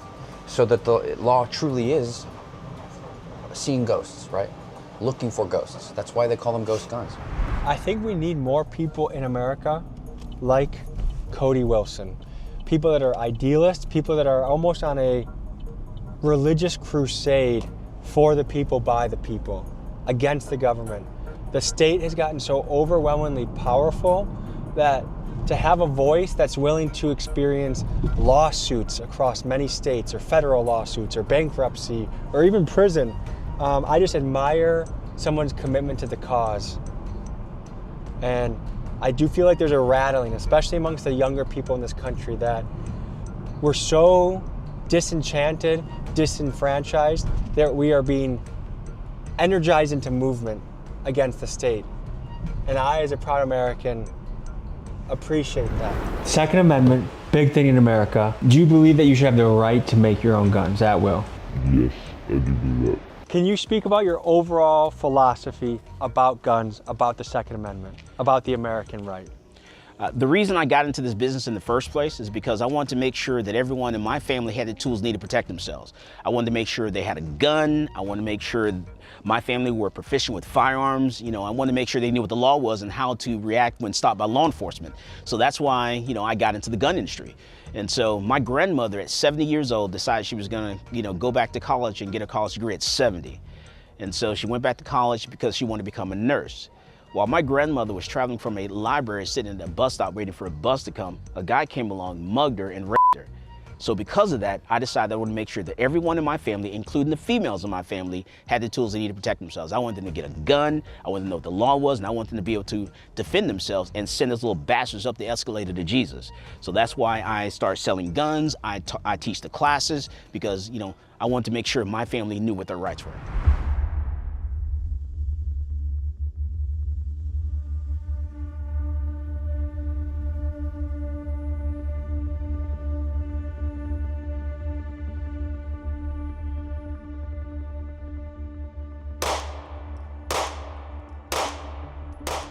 So this is the polymer 80. It's what caused the ATF to do their rule change.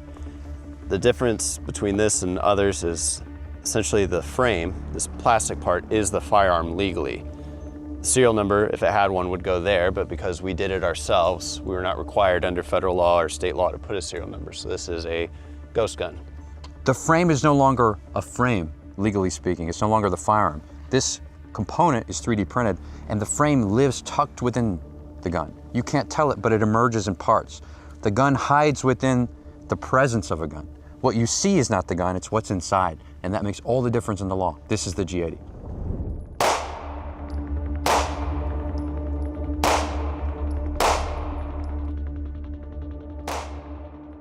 Let me show you what else you can 3D print. This thing doesn't just have to live in the footprint of a Glock, it can live in a totally different body. I want you guys to see what this guy does. What the hell is this? Yeah.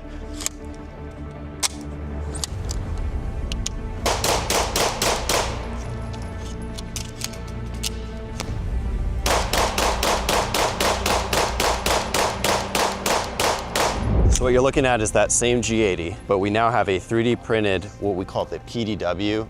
The idea is something between a handgun and a full-size fighting rifle, somebody like a tank crewman or somebody in a rear area might have. Civilians have an interest in this because, as you see, I have a spare magazine that I can stow on the gun.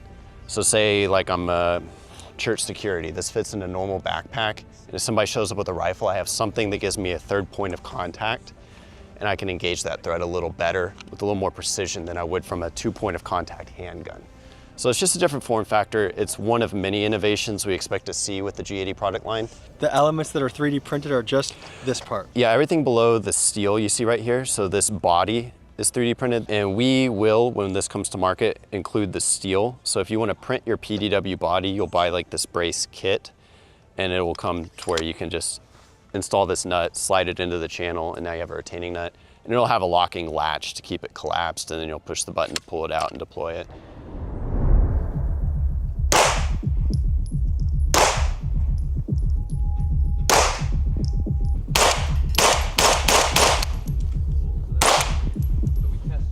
I have a line in my head where you see someone with that and you're like, holy shit, it's Jason Bourne. Yeah. This could equally be, it's almost timeless. It's such a foreign design, like 3D printed guns help you understand it. Some designs are, this could be from the 1960s, from sci-fi.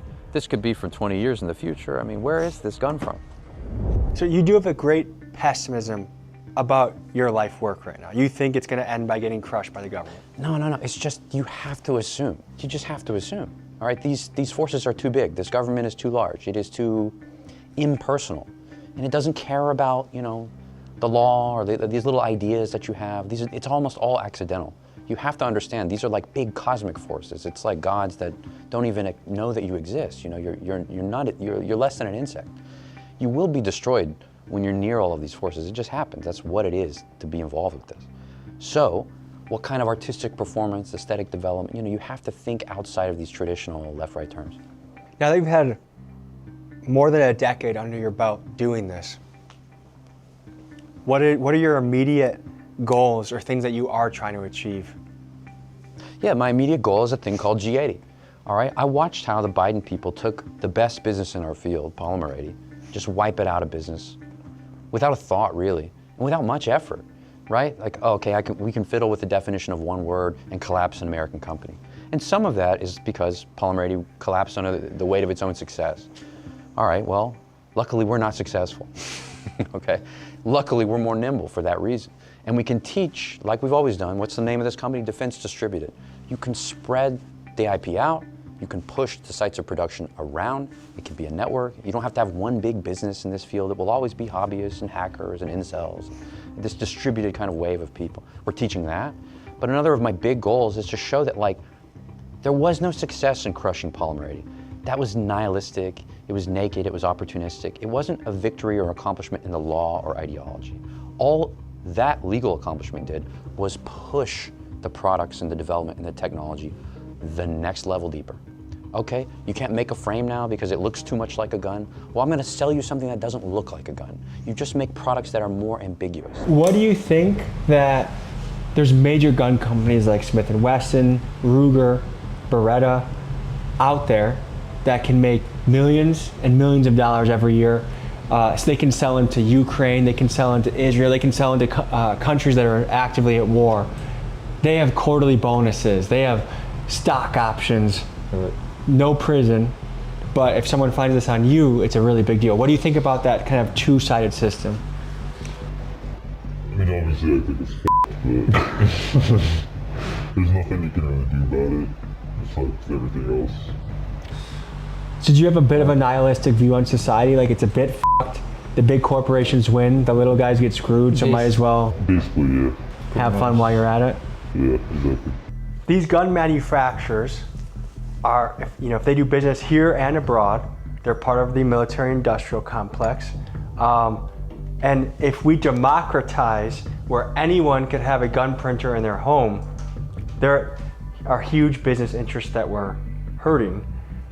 Do you suspect that's one of the biggest reasons, more so than safety, that this would be, why the government would be against ghost guns? Yeah, when it comes to money, and those big corporations aren't making the money, or they foresee they're not gonna make as much money as they used to, then they're gonna do whatever they can to keep that, as anybody would. Anybody who has a monopoly on anything, like if you own all the pizza stores, for you to see somebody making their own pizzas, that's a threat to you. That's a threat to your family, that's a threat to your legacy, right? So if I was a gun manufacturer, I would try to do whatever I can to prevent it, but make you believe that it's for your safety. It's for the safety of little Johnny down the street. If you ever get charged with a crime, I'm currently licensed in the state of Texas, but there's a way for me to practice in other states. If you have a crime, call our office. I'll make sure that I protect all your rights, and I will intercept the prosecutor's attempt to put you away in prison for a long time or death penalty. Give me a call. Hey there, welcome to the Coinbase customer care team. Who am I currently speaking with? Or how may I help you today?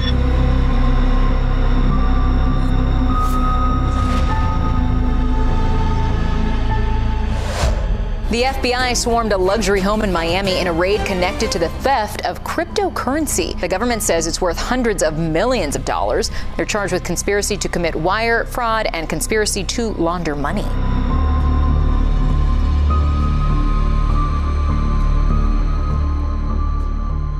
People are hungry, and a lot of these people see people with money and they want it. They'll send people after you, kidnap you. They'll do anything in their power to get that money away from you.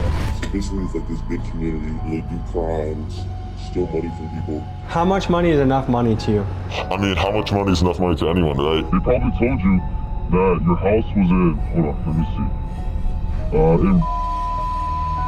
see. They may have mentioned that, yeah.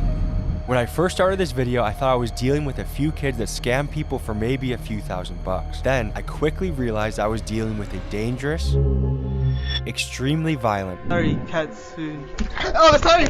multi-billion-dollar criminal underworld called the Com. And this brought me into an entire subculture of fascinating characters. From operators in the Com, including a kid who is currently on the run from international law enforcement. Yo, Tommy, bro, I'm about to hit this fat lick. To even two of the chief security officers of the most recognizable cryptocurrency platforms in the world. Philip Martin, the Chief Security Officer at Coinbase. My name is Nick Prococo. I'm the Chief Security Officer at Kraken. In this video, we uncovered a group with its own unique culture and lingo. Skid is pretty much like an idiot, just like role-playing. Just another word, LARP. A LARP is a live-action roleplay. It pretty much means that you fake flex all your things, you get your things off of shit like Pinterest, drive rented cars, all that other shit. So join us as we explore one of the biggest crime rings you've never heard of. But first...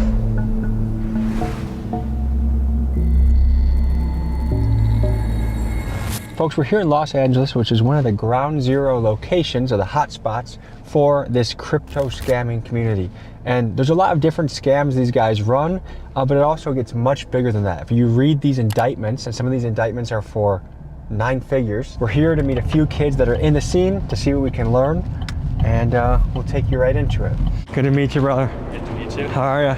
Good. How are you guys? Good. Good. Nice shirt, by the way. Thank you. Thank you. I don't have Coinbase, by the way. Hey, it's all good. All good. I'm retired. I don't work anymore. I'm Balenci. Balenci is controversial in the comm. Some people say he's made his money through crypto scamming, while others claim he's made his money largely through extorting and blackmailing actual crypto scammers. He was the first one from the comm that agreed to meet us in person. Here's how it went. No, I'm a retired worker. I don't work anymore. Anybody watching? Pretty much just gonna explain, gonna run through some stuff, how to, avoid common scams that a lot of people fall for, because it's getting very sophisticated nowadays. You just won't be able to tell. So we're at my friend's shop / rental business.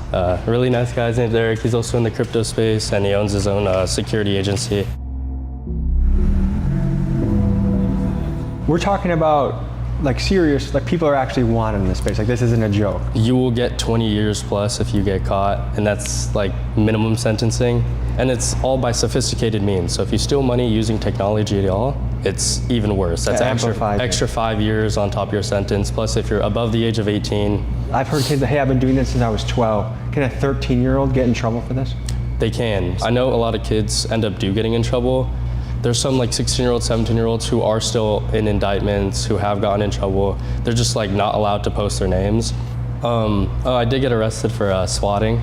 So that's something I did get arrested for. You got arrested for swatting someone? I did, yeah. Swatting is when someone calls in a fake emergency from a spoof number that is so extreme that it prompts a SWAT team response. And that entails armed law enforcement surrounding your house and storming it at gunpoint. Swatting is potentially very dangerous, and it's quite common within the comm, and it's used mostly as a prank, but also to intimidate. You've also gotten swatted, right? Many times, yeah. So now that you've been on the receiving end of it, that is a crazy thing to do to somebody. It is, and it's it's really just it's not fun either. Especially when it happens to you, it's the scariest thing.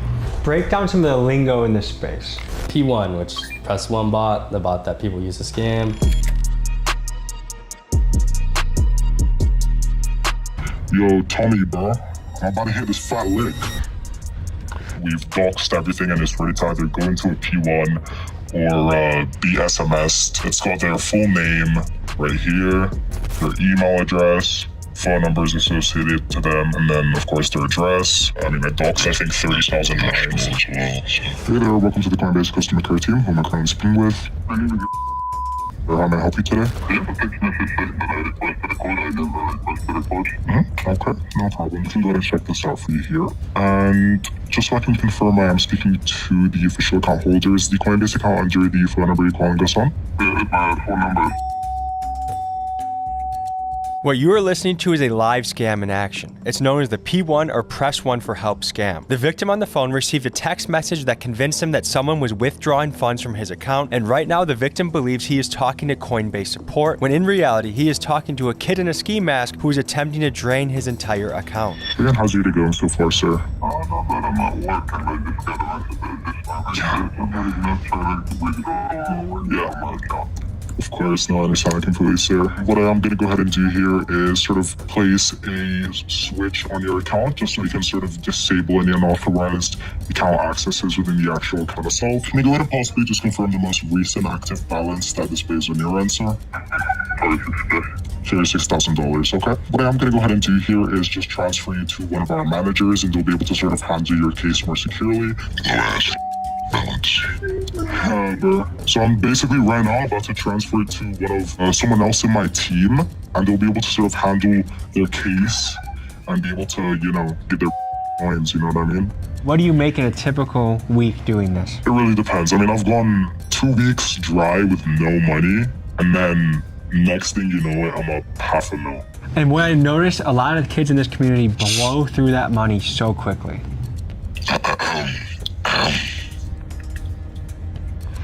What are we looking at?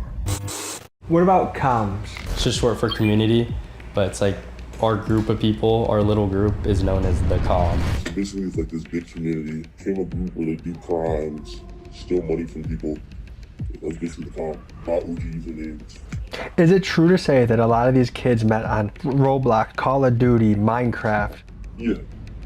Like Xbox and shit. I know a lot of people from Xbox. They grew up, have millions of dollars now. And it is, again, messed up because you have to understand, comm kids are not just 20-year-olds, 21-year-olds, 22-year-olds who have nothing to do in their lives. There are 13-year-olds, 14-year-olds, 15-year-olds who are doing this.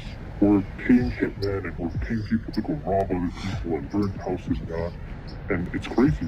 Do you think it would be fair to guess that this very behavior of being willing to backstab and cross a friend over money, it's going to be the very behavior that actually brings down the whole community? The number one reason why comm kids get caught is because of this avid flexing. They want to flex the lifestyle. They want to flex the watches. They want to flex the cars.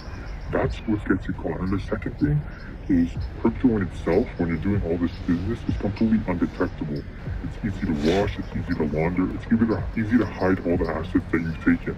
But when it comes down to things like going to send someone else to go rob someone, or torching someone's house, that's when they do get caught, because that's when law enforcement puts two and two together. And I think a lot of people get it confused.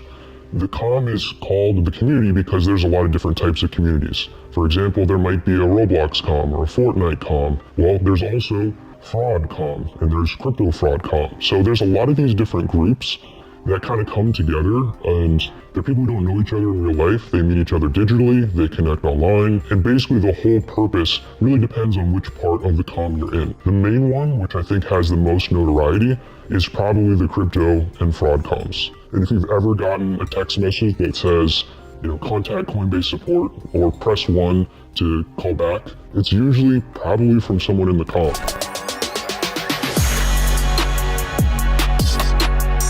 You recently had a big hit. I have, yeah. It was around $900,000 or so. We social engineered him into, securing his funds into his Coinbase wallet. It was pretty hard because he had to do a facial verification thing, so we hung up for about 20 minutes or so. It was just a lot of waiting. We received a call back and he moved his funds into his Coinbase wallet, which just took everything. So is he pretty much shit out of luck? Like, is there any way he could try and trace this down? All of our money is cleanly washed. There's no trace of it anywhere. It's all on this baby right here. That's my ledger. So it looks pretty legit. There's a case reference, there's a signed representative, and then what's the next step from here? Just social engineer them, and we'll send them a link or the same email. And then Kraken, here we go. Same thing. Yeah, no reply, email that Kraken, representative, Kraken support. To work a long career, let's say he's been working since he left high school or college, and be in your 50s, and have accumulated $900,000 of cryptocurrency, and then lose it all, that's gotta be devastating for the guy. I'm sure it is, but, it's better off in my hands. In May of 2025, hackers bribed overseas Coinbase employees and demanded a $20 million ransom from Coinbase. In response, CEO Brian Armstrong put out a $20 million bounty on anyone that can provide information that would lead to the hackers' arrest, and he promised to bring these hackers to justice. Coinbase estimated that this incident cost them between $180 and $400 million, and part of that was the cost to reimburse any customer that was affected by this incident. And to me, it blew my mind that attacks from teenagers could lead to a multi-$100 million consequence for a major crypto company.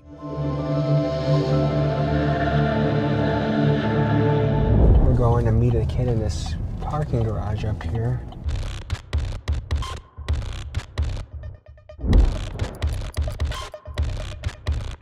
This is unknown. He's a kid that has touched over 7 figures in his career in crypto, and he agreed to meet us in a parking garage to explain this mysterious world in more detail.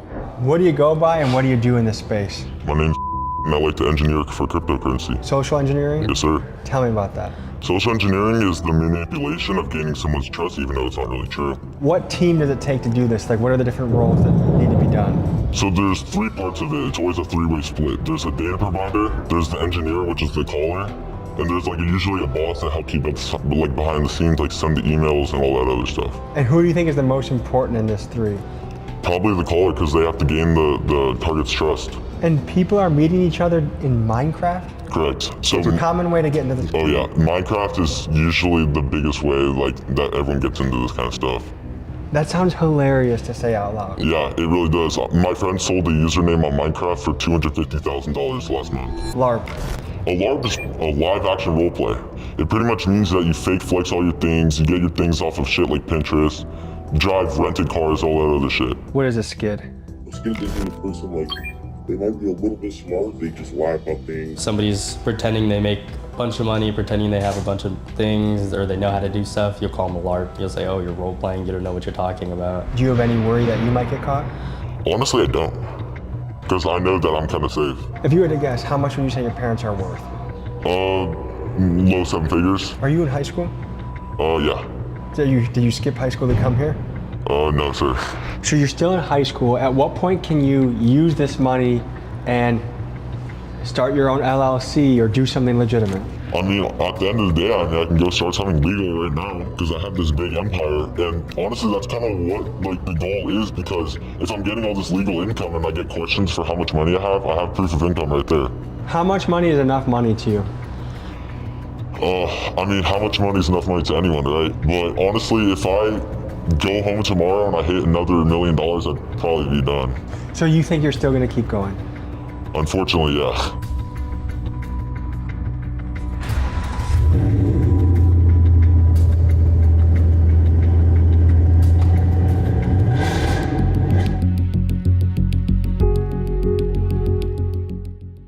Describe how violent this game is. People have so much money and so much time on their hands and no empathy towards people, so it gets really bad, you know?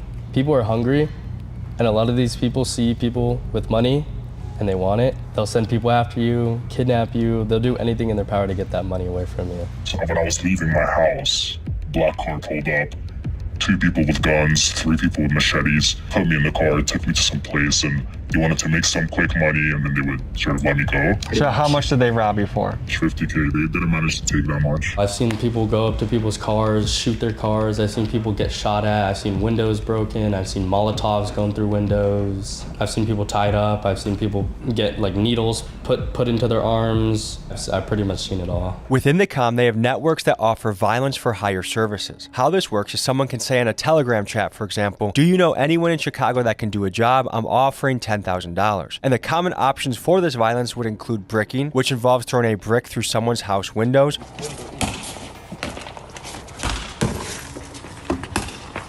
Another thing that is quite common is paying for rival comm members to be kidnapped and robbed of their cryptocurrency. And finally, you can order anything from a drive-by shooting to happen or for someone's house to be crashed into by a car. Now keep in mind, some of these kids are as young as 15, they have millions of dollars at their disposal, and they have the ability to cause real violence. And this is one of the elements that makes the comm particularly dangerous. How hard is it to protect where you live? It's very, very, very hard. If you think you're safe online, you are not safe. So the average person, within a couple minutes, you can find out where they live and their... If you give me your phone number, I'd be able to get everything off you just like that from one computer. Do you know people that have been kidnapped? Yeah, so a lot of people that know the Malone story don't actually know, but his friend's parents were actually kidnapped. You know, maybe to extort them because they knew about the crime, so they were probably just gonna extort them for all the money. The most notorious case in the comm has to be that of Malone Lamb. At just 19, he and his team executed a $230 million fraud that was perpetrated on just one victim. He then went on an absolute spending rampage, and in a short amount of time, he bought over 30 luxury vehicles, would casually run up $500,000 nightclub tabs in Miami, and he bought an endless amount of Birkin bags for women he was trying to impress. This spending is what eventually caught the attention of law enforcement and got him caught. His case is still in process as we speak. Have you been kidnapped before? I have. I was leaving the club here in Hollywood, and a white van pulled up. They come up to me trying to say, yo, what's up? And then next thing you know, there's a gun to my abdomen. And at that point, you just, you know, can't really do anything. They're like, you're just gonna come with us, get in the car. And they said, well, pull out your phone and scan your face and hand it to me. He changes my Instagram password. He changed my Telegram password. We were there for about a good 20 minutes, 30 minutes, just sitting in a garage, and he sent all the money out. How much did they take from you? It was about like $43K. One of the terms I've heard in this space is IRL robbers. IRL. They'll go break into their house late at night, tie them up, tie their families up, go put guns to them, and they'll try to get them to send out all the money that they have to the name. Innocent people who have, no involvement with this at all. And how do they find them? Through data. After meeting with Balenci, he posted a photo of us online, and instantly things started to get hot. I got docs and chats with thousands of comm kids, and right away got threats with my home address listed. Initially, I was very spooked. Yeah, you're being targeted by this dude named ACG. It's a group in New York by Dridian and there's some other people. They're pretty legit. They'll try to pay some people to go to your house and throw a brick in your house. That's all they'll do. And swallow your house. I could help you give some information about them, but I could help you find them a little bit. But they're based in Dubai right now. They probably told you that your house was in, hold on, let me see. They may have mentioned that, yeah. But once I got over the shock of that, I learned something else. The exotic car rental place Balenci had us meet, Drive LA, was also extremely sketchy. You see, the owner of it, Eric Hallam, was just in the news. Former police officer now accused of kidnap for ransom. Hallam was an LA cop for 12 years, and he used his uniform, according to some sources, to regularly rob teenagers known to be having large amounts of cryptocurrency, and he was hired by bosses within the comm, guys like Adam Iza. The conspiracy revolved around a man named Adam Iza. Iza referred to himself through the term the Godfather. He was a major cyber criminal. And well, would you know that allegedly this conspiracy also involved the Israeli mob. So between getting doxxed and becoming aware that kidnapping cops and Israeli crime syndicates were getting involved in the comm, it made me realize that this story was way more serious than I initially thought. There's a really corrupt place in Los Angeles called Drive LA. I don't want to speak on anyone affiliated except the owner. That would be Eric Benjamin Hallam. He's basically ex-reserve cop. He just runs a huge kidnapping ring, and it looks like a security firm online, but essentially it's just a huge kidnapping ring. Are you afraid for your life right now? Yeah, so I've been being hunted for quite a minute now. They actually kidnapped one of my friends and held him for basically ransom. They basically said, give him all your crypto, and they tortured the living life out of him until he was bleeding, fingernails peeled off, everything. They even took his car. They'll even drive states across just to get to someone. They'll put trackers in your car, they'll follow you. They'll literally dress up like cops and come to you. They'll even go as far as driving the girl you're talking to or someone around you and basically threatening them, saying, if you don't do this, we're gonna your life. They'll pull your social, find loans in your name, try and kidnap that person just to get you. Is he doing this with a crew of cops or a crew of street thugs, or who's his? I mean, I don't really want to speak on that entirely. By himself, he's harmless, but he has so much money. Money's just power. Realistically, how afraid are you right now? Bro, I've literally been running state to state for so long. Would you say that you are on the run right now?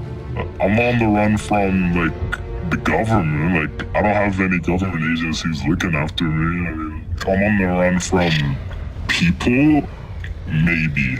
I mean, I've gone sort of a bunch of people that are trying to get me killed, I guess, sort of targeting me, but they can't catch me. They can do their best to catch me. They can't catch me. So just to show you how serious this game is, there's this guy I was talking to that is overseas that specializes in rug pulls. Think Subway, McDonald's, Burger King, hacking their Twitter account. Let's say it's Subway, launching footlong coin. People get gullible, they buy into it, and then they rug pull it.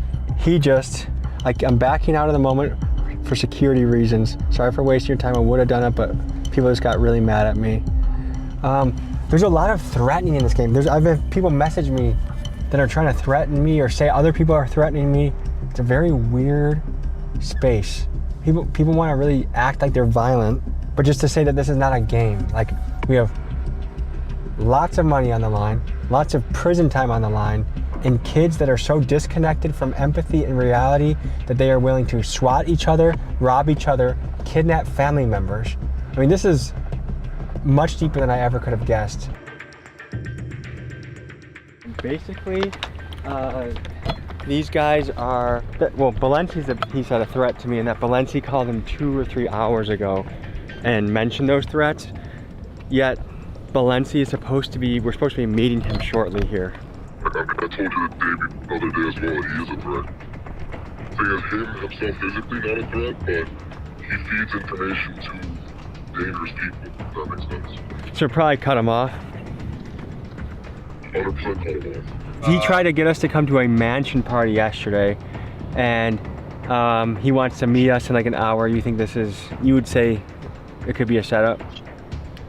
It could be a setup for sure. And he can also, if there are people targeting you, he's the type of guy to play both sides. He'd sell you out for like 2,000, 1,000 probably. Like, like he's that type of guy, really. Let's just say if they did get a hold of him, like, yo, give us Tommy G, we'll give you X amount of crypto, like, he'd do it in a heartbeat.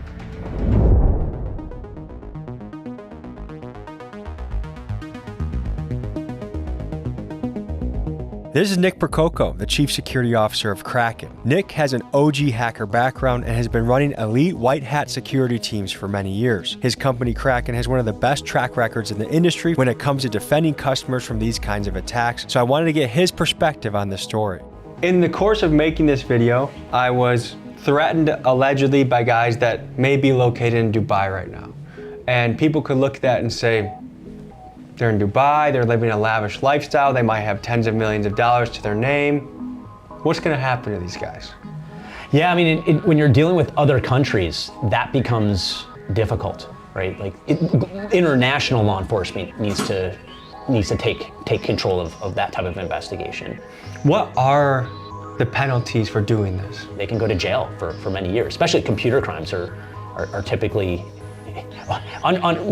interesting enough, computer crimes are often steeper penalties compared to some other crimes. And so, you know, you can see someone can go to jail for 20, 30, 30 years for like a financial computer-based crime.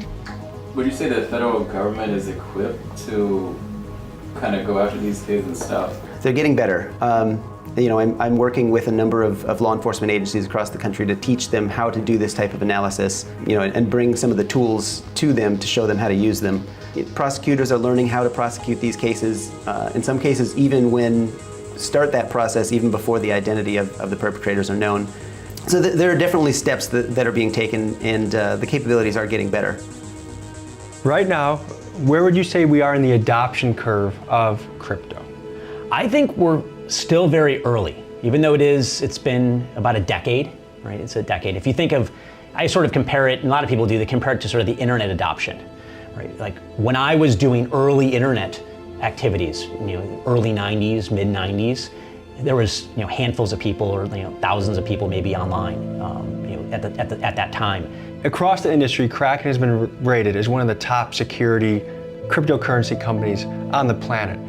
For the companies that aren't as good, what do you think they are doing to drop the ball, and what do you think they could fix internally? Yeah, I mean, a lot of times it's the culture of security, in the company itself. We have people who join Kraken from other cryptocurrency exchanges, and they give us feedback and say, the culture of security is, far higher than what was at the other company. A lot of times companies are just very focused on making money. They're very focused on moving as fast as they can, rolling out new products, not really focusing on, like, when we roll out new products, we should make sure they're secure. When clients are having some trouble or someone hacks into a client's account, we should be able to detect that and stop the criminal. And so, I think a lot of what we do is very focused on ensuring that our clients are safe, ensuring that our systems are safe, ensuring that our products that we release to our clients, which as a company we release products almost every week. There's new features and new products. We want to make sure that those are safe to use as well. And a lot of companies don't do that. Every business that has customer service either builds it in-house or they have to outsource, or they do a combination of both. Where companies have fallen down is that they will outsource to, say, a very large call center. And so when you as a client pick up the phone and you call 1-800 crypto company, when you're talking, the person on the other end is not an employee of the crypto company. They're outsourced, like a business process outsourcing. And so what can happen in those environments is that the people that are in that call center start getting infiltrated by the comm. And then it spreads a little bit like wildfire, like, hey, I just made an extra $500. Particularly if it's a country where $500 goes a long way. Right. I think one, have situational awareness. If you're getting a phone call out of the blue if you are getting a text message out of the blue, especially one that is worrisome, like your account is hacked into, or we need to help you move all your funds. Like those types of calls should be very big red flags. Kraken doesn't make those types of phone calls to our clients. Other organizations do not make those types of phone calls to their clients. Just be very aware that when you're getting something that says you have to hurry up and do something, it's typically someone on the other line of the line that wants you to do it quickly because they want to steal what you have very quickly and go on to the next person.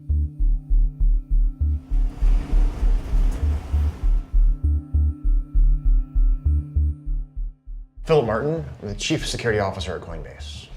Coinbase has the most users of any crypto exchange in the United States, so of course their platform has been heavily targeted by these social engineering attacks. I wanted to hear how familiar he was with the comm and understand what his company was doing to address these attacks. So I boarded a flight to San Francisco and sat down with him at a Coinbase office. You're talking to a guy whose mission is to protect this stuff, right? I see the future of the comm as being dismantled piece by piece by law enforcement over time. Now, is there going to be a new the comm named something else that'll spring up? Probably.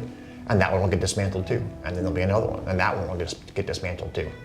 I don't want to live in a world where the good guys can do whatever they want in pursuit of the bad guys, because I think that leads to the good guys becoming the bad guys over time. I think that kind of process and procedure is an important part of keeping the good guys good and the bad guys bad. What I would say at the end of this is just to those folks out there that are victims or potential victims, right? Just like you learned growing up to lock your door, put your lights on a timer, stop the mail delivered to your house on vacation, right? All that physical security hygiene we all learned. There's cybersecurity hygiene out there too, right? Around two-factor authentication, password managers, the use of recognizing phishing when you see it, that kind of stuff.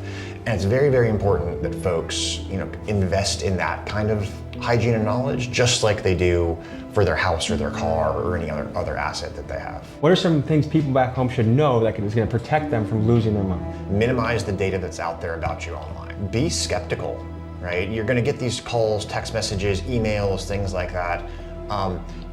Don't always trust what you immediately see and hear there. In these scams, there's two things they try to create: urgency and isolation. You should never be pressured into making a choice like this. Or they're going to say things like, your account's being hacked right now. You have to move the money right now. That's not ever how this works. Isolation, they're going to push you to not talk to other people about this scam. We are very, very committed to working with law enforcement every single day, making sure that we are educating them, that we are training them, that we are working with them to aggregate victim losses and show them, hey, this is a priority.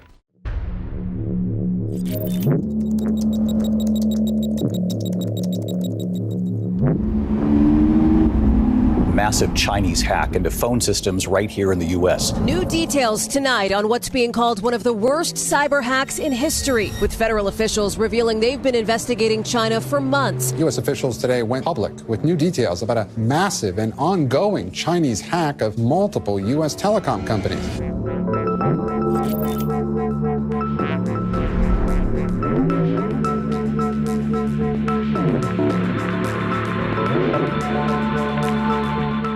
Tommy G was hacked by Ryan Montgomery. What the? What? I'll do it again, heck? watch. What's the email you use to sign up for the most things? Whoa! Yeah, we're not showing that one. Yeah. You could buy an organ online? I mean, essentially, yeah. I got this text message from my friend's wife. It was a website that was on the clear web, and it was talking about people that were, really interested in children in a horrible way. So I started to take things into my own hands. Hackers are these sort of cyber gangsters out there armed not with a Glock, but with a computer. And with just a keyboard, they have the power to do things like take your social security number, crash the websites of major companies, leak state secrets, and spy on you. When hackers engage in cyber warfare, that is, when one nation's hackers attack an enemy government, the damage can be catastrophic. For example, in 2023, it was revealed in a secret White House meeting that Chinese hackers had gained the ability to shut down dozens of US ports, power grids, and other infrastructure targets. With that type of power, hackers might be the single greatest threat to our national security. Today, we sit down with America's top hacker, Ryan Montgomery, a man you may have seen on podcasts like The Sean Ryan Show or Valuetainment. He's ranked #1 on hacker leaderboard Try Hack Me, and he uses his skills to ethically hack and help bust international sex trafficking rings. Today, he shows us his powers in action. Let's get right into it.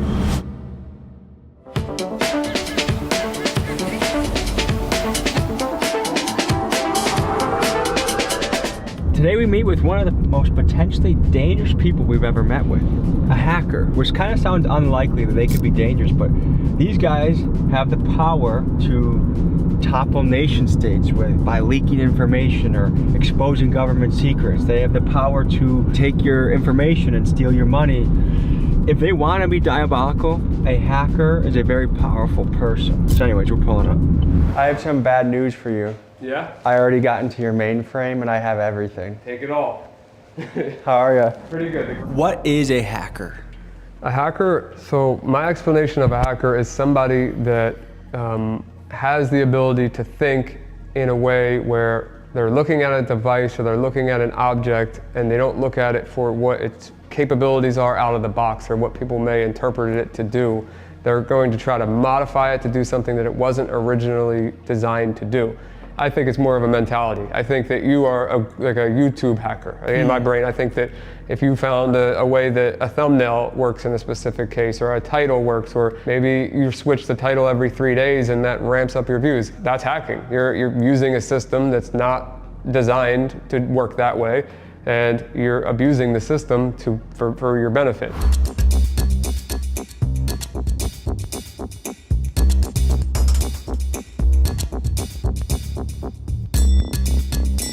This thing is pretty dope right here. Is there yeah. That's a casually hidden under a pillow. Most air guns will leak air if you leave air in them. Well, this thing, you pop a CO2 cartridge in it. Oh shoot! These balls in there. What are they called?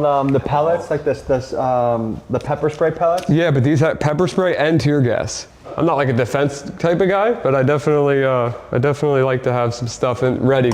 So you being publicly known as a hacker, did you ever get targeted yourself by other hackers? Yes, so basically I became the administrator of a forum called Digital Gangster, and a guy didn't like that. His name was Zyrix. He didn't like that I became the administrator, and he used an IP relay service to reach out to my local police department when I lived in Pennsylvania, said that I had bombs strapped to the windows, I had people tied up in chairs, people dead, all kinds of horrible things. I remember the exact number. 86 police officers showed up at my house, SWAT team, everybody was there. So I was at serious risk of being shot or someone in my family being shot. And one of the cops there knew me. So he ran into the house first and was like, "Ryan, is everything okay?" And I'm like, yeah, everything's good. What do you mean? Because I didn't know this was coming. I had no idea. They did catch the one guy after one dude was murdered. I could bring him up. He was calling in bomb threats and SWATs, and he was doing it as a service for people that he didn't know. But you want to see his face? Yeah, serial swatter Tyler Barris sentenced to 20 years for death of Kansas man shot by police. That's a SWAT face if I've ever seen one. My brother had a little bit of a similar origin story to you, as far as he was about 9 years old, 10 years old, got a computer, and he would just be in his room, like taking it apart, fixing it. Yeah. Then he started doing low-level hacks. Like I would just go into his room and he'd be like looking through security cameras of different, I don't even know where, like just finding ways into that. He was an early adopter of the Silk Road. Oh, really? For those of you that don't know, you'd be amazed at what people are selling on the online black markets. Organs, drugs, weapons, and more. One of the early and most famous online black markets was called the Silk Road. It started in 2011 by a man named Ross Ulbricht, and he created the site on the premise of individual freedom and voluntary exchange. About 70% of what was sold on the site were drugs like mushrooms, DMT, and marijuana, but the Silk Road also offered things like fake IDs and forged artwork. I myself partook in the herbs shipped to my house that a family member purchased on the site using Bitcoin. Eventually, Ross was caught by the FBI and handed a controversial sentence of double life plus 40 years, a sentence typically reserved for a serial killer or a mafia boss. Additionally, the Fed seized over $1 billion of Bitcoin. Libertarians and other advocates of individual freedom hope Trump will pardon Ross during his second term. But as it stands now, he has spent nearly 10 years in the United States Penitentiary in Tucson, Arizona. He told me about Bitcoin when it was like $12 a coin. Okay, all right, so 2013, 14. Yes, yep. I wish I had have followed his advice. Yeah, I've been in there as long as that, about 2012, maybe 2011, but 2012. Oh, and speak of the devil. Yeah, I have one tattooed on me. I mean, do you think it actually is the currency of the future from a hacker's perspective? I genuinely believe it's a currency of the future for many reasons. I mean, you see what the politicians are saying, or one of the major ones is saying about it being the new gold, basically, like the new foundation of our currency. What can a hacker do to take your information or to take your money? If I was on the bad side right now, if I was a black hat hacker, the first thing that I would do is go to that recent data breach. It was called the National Public Data Breach, which had roughly 3 billion rows of data in it. There's only 300 million Americans. And I would be using that database to get your social, all your previous addresses. I'd start to find your family members based on the information in that database. Apply for some credit cards, try to get some products online, maybe use some finance companies online to buy some products, ship them to a virtual address, like a burner address. That's where I would start. Before we go any further, I gotta let you know about something very special Ryan is offering for everyone that watches this video. He owns a company called Pentester, and it's a best-in-class cybersecurity service. One of the things he does is erase your digital footprint. Remember, just recently in the news, there was a data breach of nearly 3 billion people. Chances are your shit is leaked, and getting Ryan to help you with cybersecurity is like getting Tiger Woods to help you with golf. It's a no-brainer. Just look at how sophisticated this service is. It shows you where your passwords, social security numbers, addresses, even credit card numbers are leaked on the dark web. It's just $19 per individual and $5 per family member you add to the plan. And to all viewers of this video, Ryan is giving you a 15% discount if you use code TommyG. Link is in my pinned comments. I highly recommend you use this service. And now, folks, back to the video. What's the modern day equivalent to the Silk Road? The dark web? Yeah, well, there's a lot of marketplaces on the dark web. Can you show us what they look like?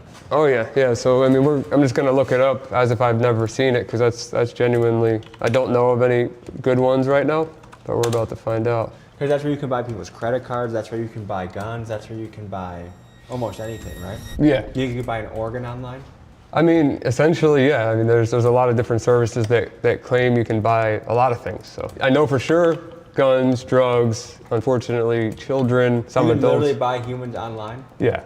Yeah, I mean, it's pretty bad. So you fight child trafficking. How do you go about doing that? I got this text message from my friend's wife. It was a website that was on the clear web, and it was talking about people that were, really interested in children in a horrible way, which is like the nicest way I can put that. The goal was to just DDoS their website, which is a very simple, basic attack to just hold their server down. And I knew I could pull that off bare minimum. And which is basically crashing their website? Yeah. I was able to exfiltrate all of their users and their entire database. Then digging deeper into that database, I found there were 4 other databases that they had backed up from previous websites. The first user in the database was an administrator, and he was a politician that ran for Congress twice in Virginia named Nathan Larson. One of the first guys that Ryan busted was a wannabe politician named Nathan Larson. The repulsive things this man did are too vile to describe on YouTube, but let's just say he was a PDF file advocate and ran a website that catered to other sick adults like himself. Ryan eventually got enough evidence of Nathan's actions that even O.J. Simpson wouldn't have been able to beat the case, but for some reason both law enforcement and media decided to ignore it. Thankfully, karma found Nathan and he later perished in prison. Furthermore, this incident opened Ryan's eyes to the evil things happening online. He realized there were kids out there that needed protection, and this launched Ryan onto a path that would lead to many PDF files being brought to justice. I talked to 11 different reporters. They all were very excited to run this story. I had it in detail. All 11 of them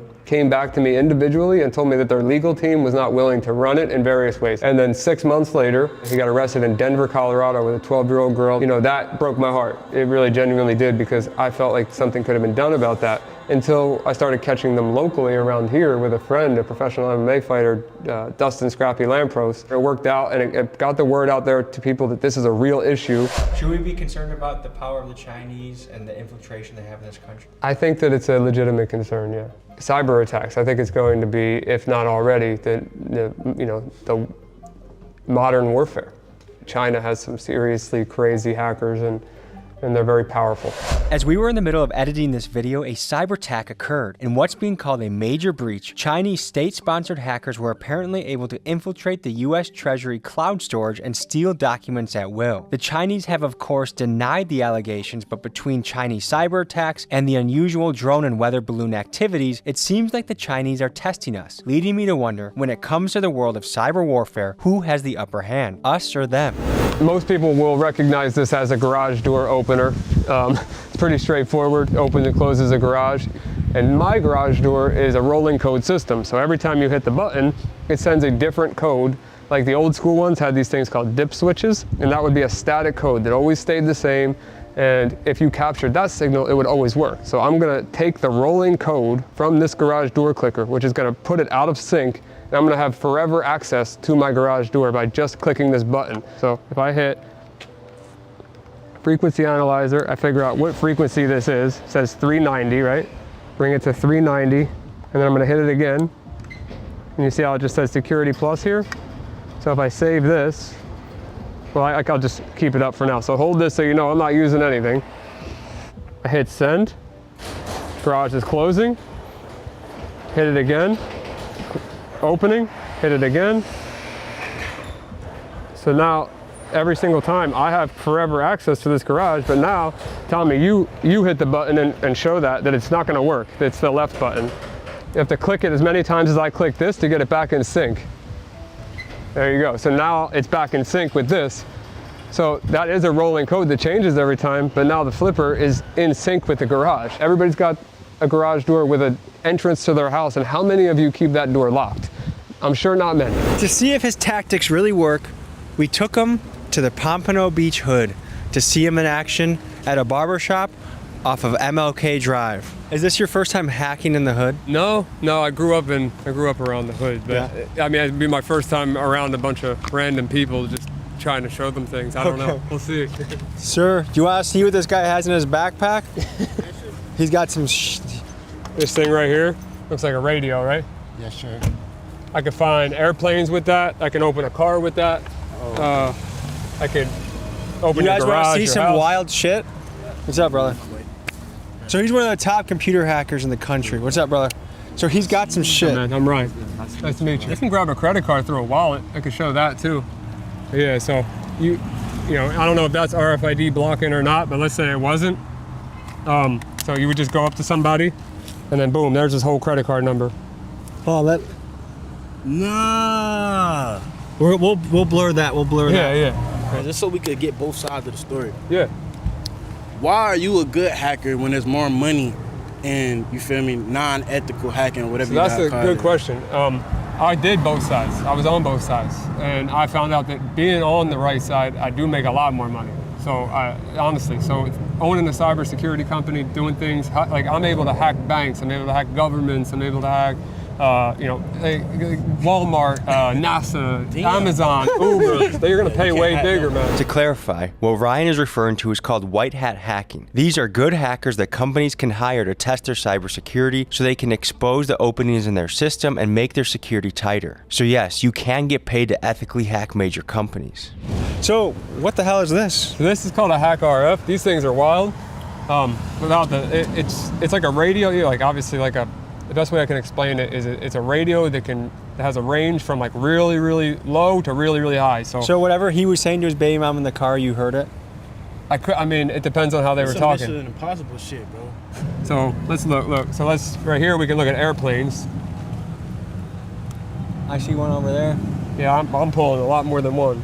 So you see we got all these different planes. These are their call signs. That's what the airplane is. Like the one these are planes in the sky right now near us, bro. So if I Y'all seeing this, bro? So if I click one of these, it tells me, look, that's a JetBlue flight. We're seeing its actual altitude and its exact position on the GPS moving right now, their speed, and we can click and watch it on the map. But like, what's something bad you could do with this? All right, so let's do, you got a key fob on you? Shit. Like car keys? Yeah, that's fine.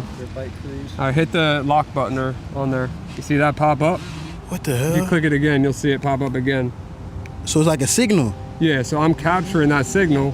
I don't know if it's on exactly the right frequency, but every time you click it, you'll see that line pop up. And I could be saving that, and as long as you're far enough away from your car, that code will work in the future, and I can go unlock your car. You can unlock my car and steal it. Yeah, exactly. So for example, if I get out the car right here, say for example, I'm going into this house. Yep. And I go lock my car like everybody else does, you know, before they leave their car somewhere. All you have to do is be standing right here and capture that signal, and as soon as I walk in that door, you could drive off with my shit. Not drive off, but definitely open your doors. Okay. I mean, you want to see that one more thing? All right, what does this look like? A charger. Yeah, feel it. Tell me this is no different than. I put this orange thing on there just so I know. That's how good it is. This looks like my speaker charger that I use in the bathroom. Yeah, but I'll tell you that is very dangerous what you have in your hand right there. What can that do? So our government, the NSA, had a version of that was $20,000 for one cable. 20,000? Yep. And I have a friend that started making these cables, and they have computers in them. There's an entire computer in there. And when I plug it in if you want to use your phone, I'll do it. But I can do my own phone. I can make it type at 800 characters per second. Let's do it for the content. All right. You have to look into my baby's eyes and promise not to take his social security number. I won't take it. So now, if I go to Wi-Fi here, OMG now comes up. So now it's your phone's powering that cord. So this right here is the actual network that's coming from the cable. And then now I'm waiting for it to assign an IP address, which you'll see that happen. It'll be .1.4 when it does. Just give it a second. I'm just gonna hit this button. Oh, you got, and then it's gonna. Tommy G was hacked by Ryan Montgomery. What the? What? I'll do it again. Hell? Watch. See how fast that types? And he's doing this from your phone. I can do it. Watch. I can do it from over here. Clear it out. Make sure it's clear.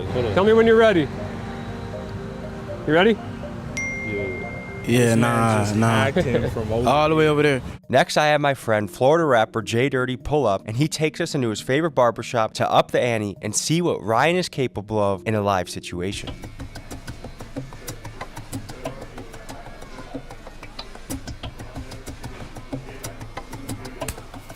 Good to see you. How are you? I'm good. What's happening? What's up, my boy? Good to see you. Yeah, you know it for sure. This your boy Jay Dirty, but I stay clean sometime. Yeah. So Jay, meet Ryan. What's happening, Ryan? What's up, man? Yeah, we'll do it. Have you ever met a computer hacker before? No, I ain't never met one. This guy can do some crazy shit. Yeah, I seen him on a thing, but he do it for the good, though. I guess you want to show him some gadgets and see what you can do? Yeah, so I mean, I don't know where to start. I don't want to. You got any way you can make that short motherfucker taller? Yeah. Well, you know, we could do something basic first. I mean, we could do the TV. I could do it right out off the mirror. Do it. Yeah. Off the mirror? What you doing off the mirror? I'll turn the TVs up. I'm gonna turn them all the way up. Y'all know who we asked money from, big dog. So what? Turn it off. Let me turn that volume down. Yeah, let me turn it down. If he hacks you, you guys are gonna call the feds, right? So yeah, this is just controlling them. Let's see if I can turn that air conditioner off. Let's see.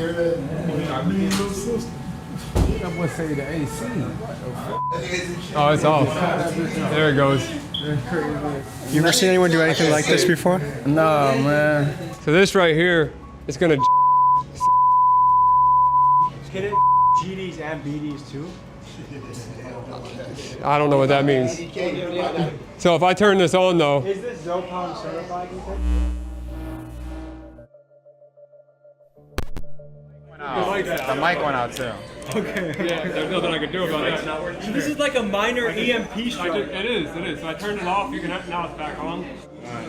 His servers got taken out. Their servers got taken out. My servers got taken out. Did he take your servers out? Nah, I'm back on. You're back on, but he did take you out? Yeah. This man's like a goddamn terrorist, huh? Yeah. You also have a service that can protect people from getting hacked, right? So it's preventative. So what happens is you enter your identity into the platform, like your name, your email, your phone number, your address, everything you possibly can give to us. We'll identify everything that's out there on the dark web on you and your emails and passwords, social security numbers, credit cards, everything about you, and we'll show it all on your dashboard. And then we'll see where all that data is in public record, and we'll remove it from all the public records, record locations possible. To all viewers of this episode, you actually get a discount to get this, to make you safe on the web. I mean, this is like, okay, if Tiger Woods was teaching golf lessons, that's the equivalent of this guy with computer security. I mean, it's a no-brainer. For one final test, I bring Ryan to my Airbnb, and he shows in a brilliant way how someone you let in your house, let's say it's a repairman or a friend of a friend, can easily start to crack your passwords or even know whether you're home or not. Here's what he did. And this is unbelievable. So there's going to be a network called Doombright. You see that? So if I click Doombright, now I'm connected to this light bulb right here. What this thing did is as soon as I screwed this in here and plugged it into power, which this could be in the bathroom, this could be in a bedroom, no one's going to detect this light bulb. It's not only connected to Wi-Fi, it's capturing all of the traffic, even though it doesn't have the password. From this light bulb, I can determine, let's say I know that this one right here is an iPhone. If that disappears, I know you're not home anymore. So then I can come in the house. All I need to do is get this light bulb in. What do you think about that? To me, what strikes me is just, I mean, that's what I think is amazing about a hacker, is how subtle things can be. That you have no idea that anything is going on. If people want to get, if they want to just, get inspired in the cybersecurity space, I would recommend starting with the Sean Ryan Show. Obviously, my Instagram and TikTok, but mostly Instagram is where I post the most. I put out little clips like, this gadget does this, or be careful of this. And if I don't teach people how to do things in those videos, but I show you what the concept. And if you want to learn about it, then you're more than capable of learning on your own. But I just make a point to not teach people how to commit crimes. I just let them know that they exist. All right, folks. So that was an inside look into the world of hacking. Stay safe out there. Do yourself a favor. Click that link in the description and make sure your footprint is scrubbed. Whether it's bad actors out there or the government or somewhere in between looking into you, stay clean. I'll see you guys next week.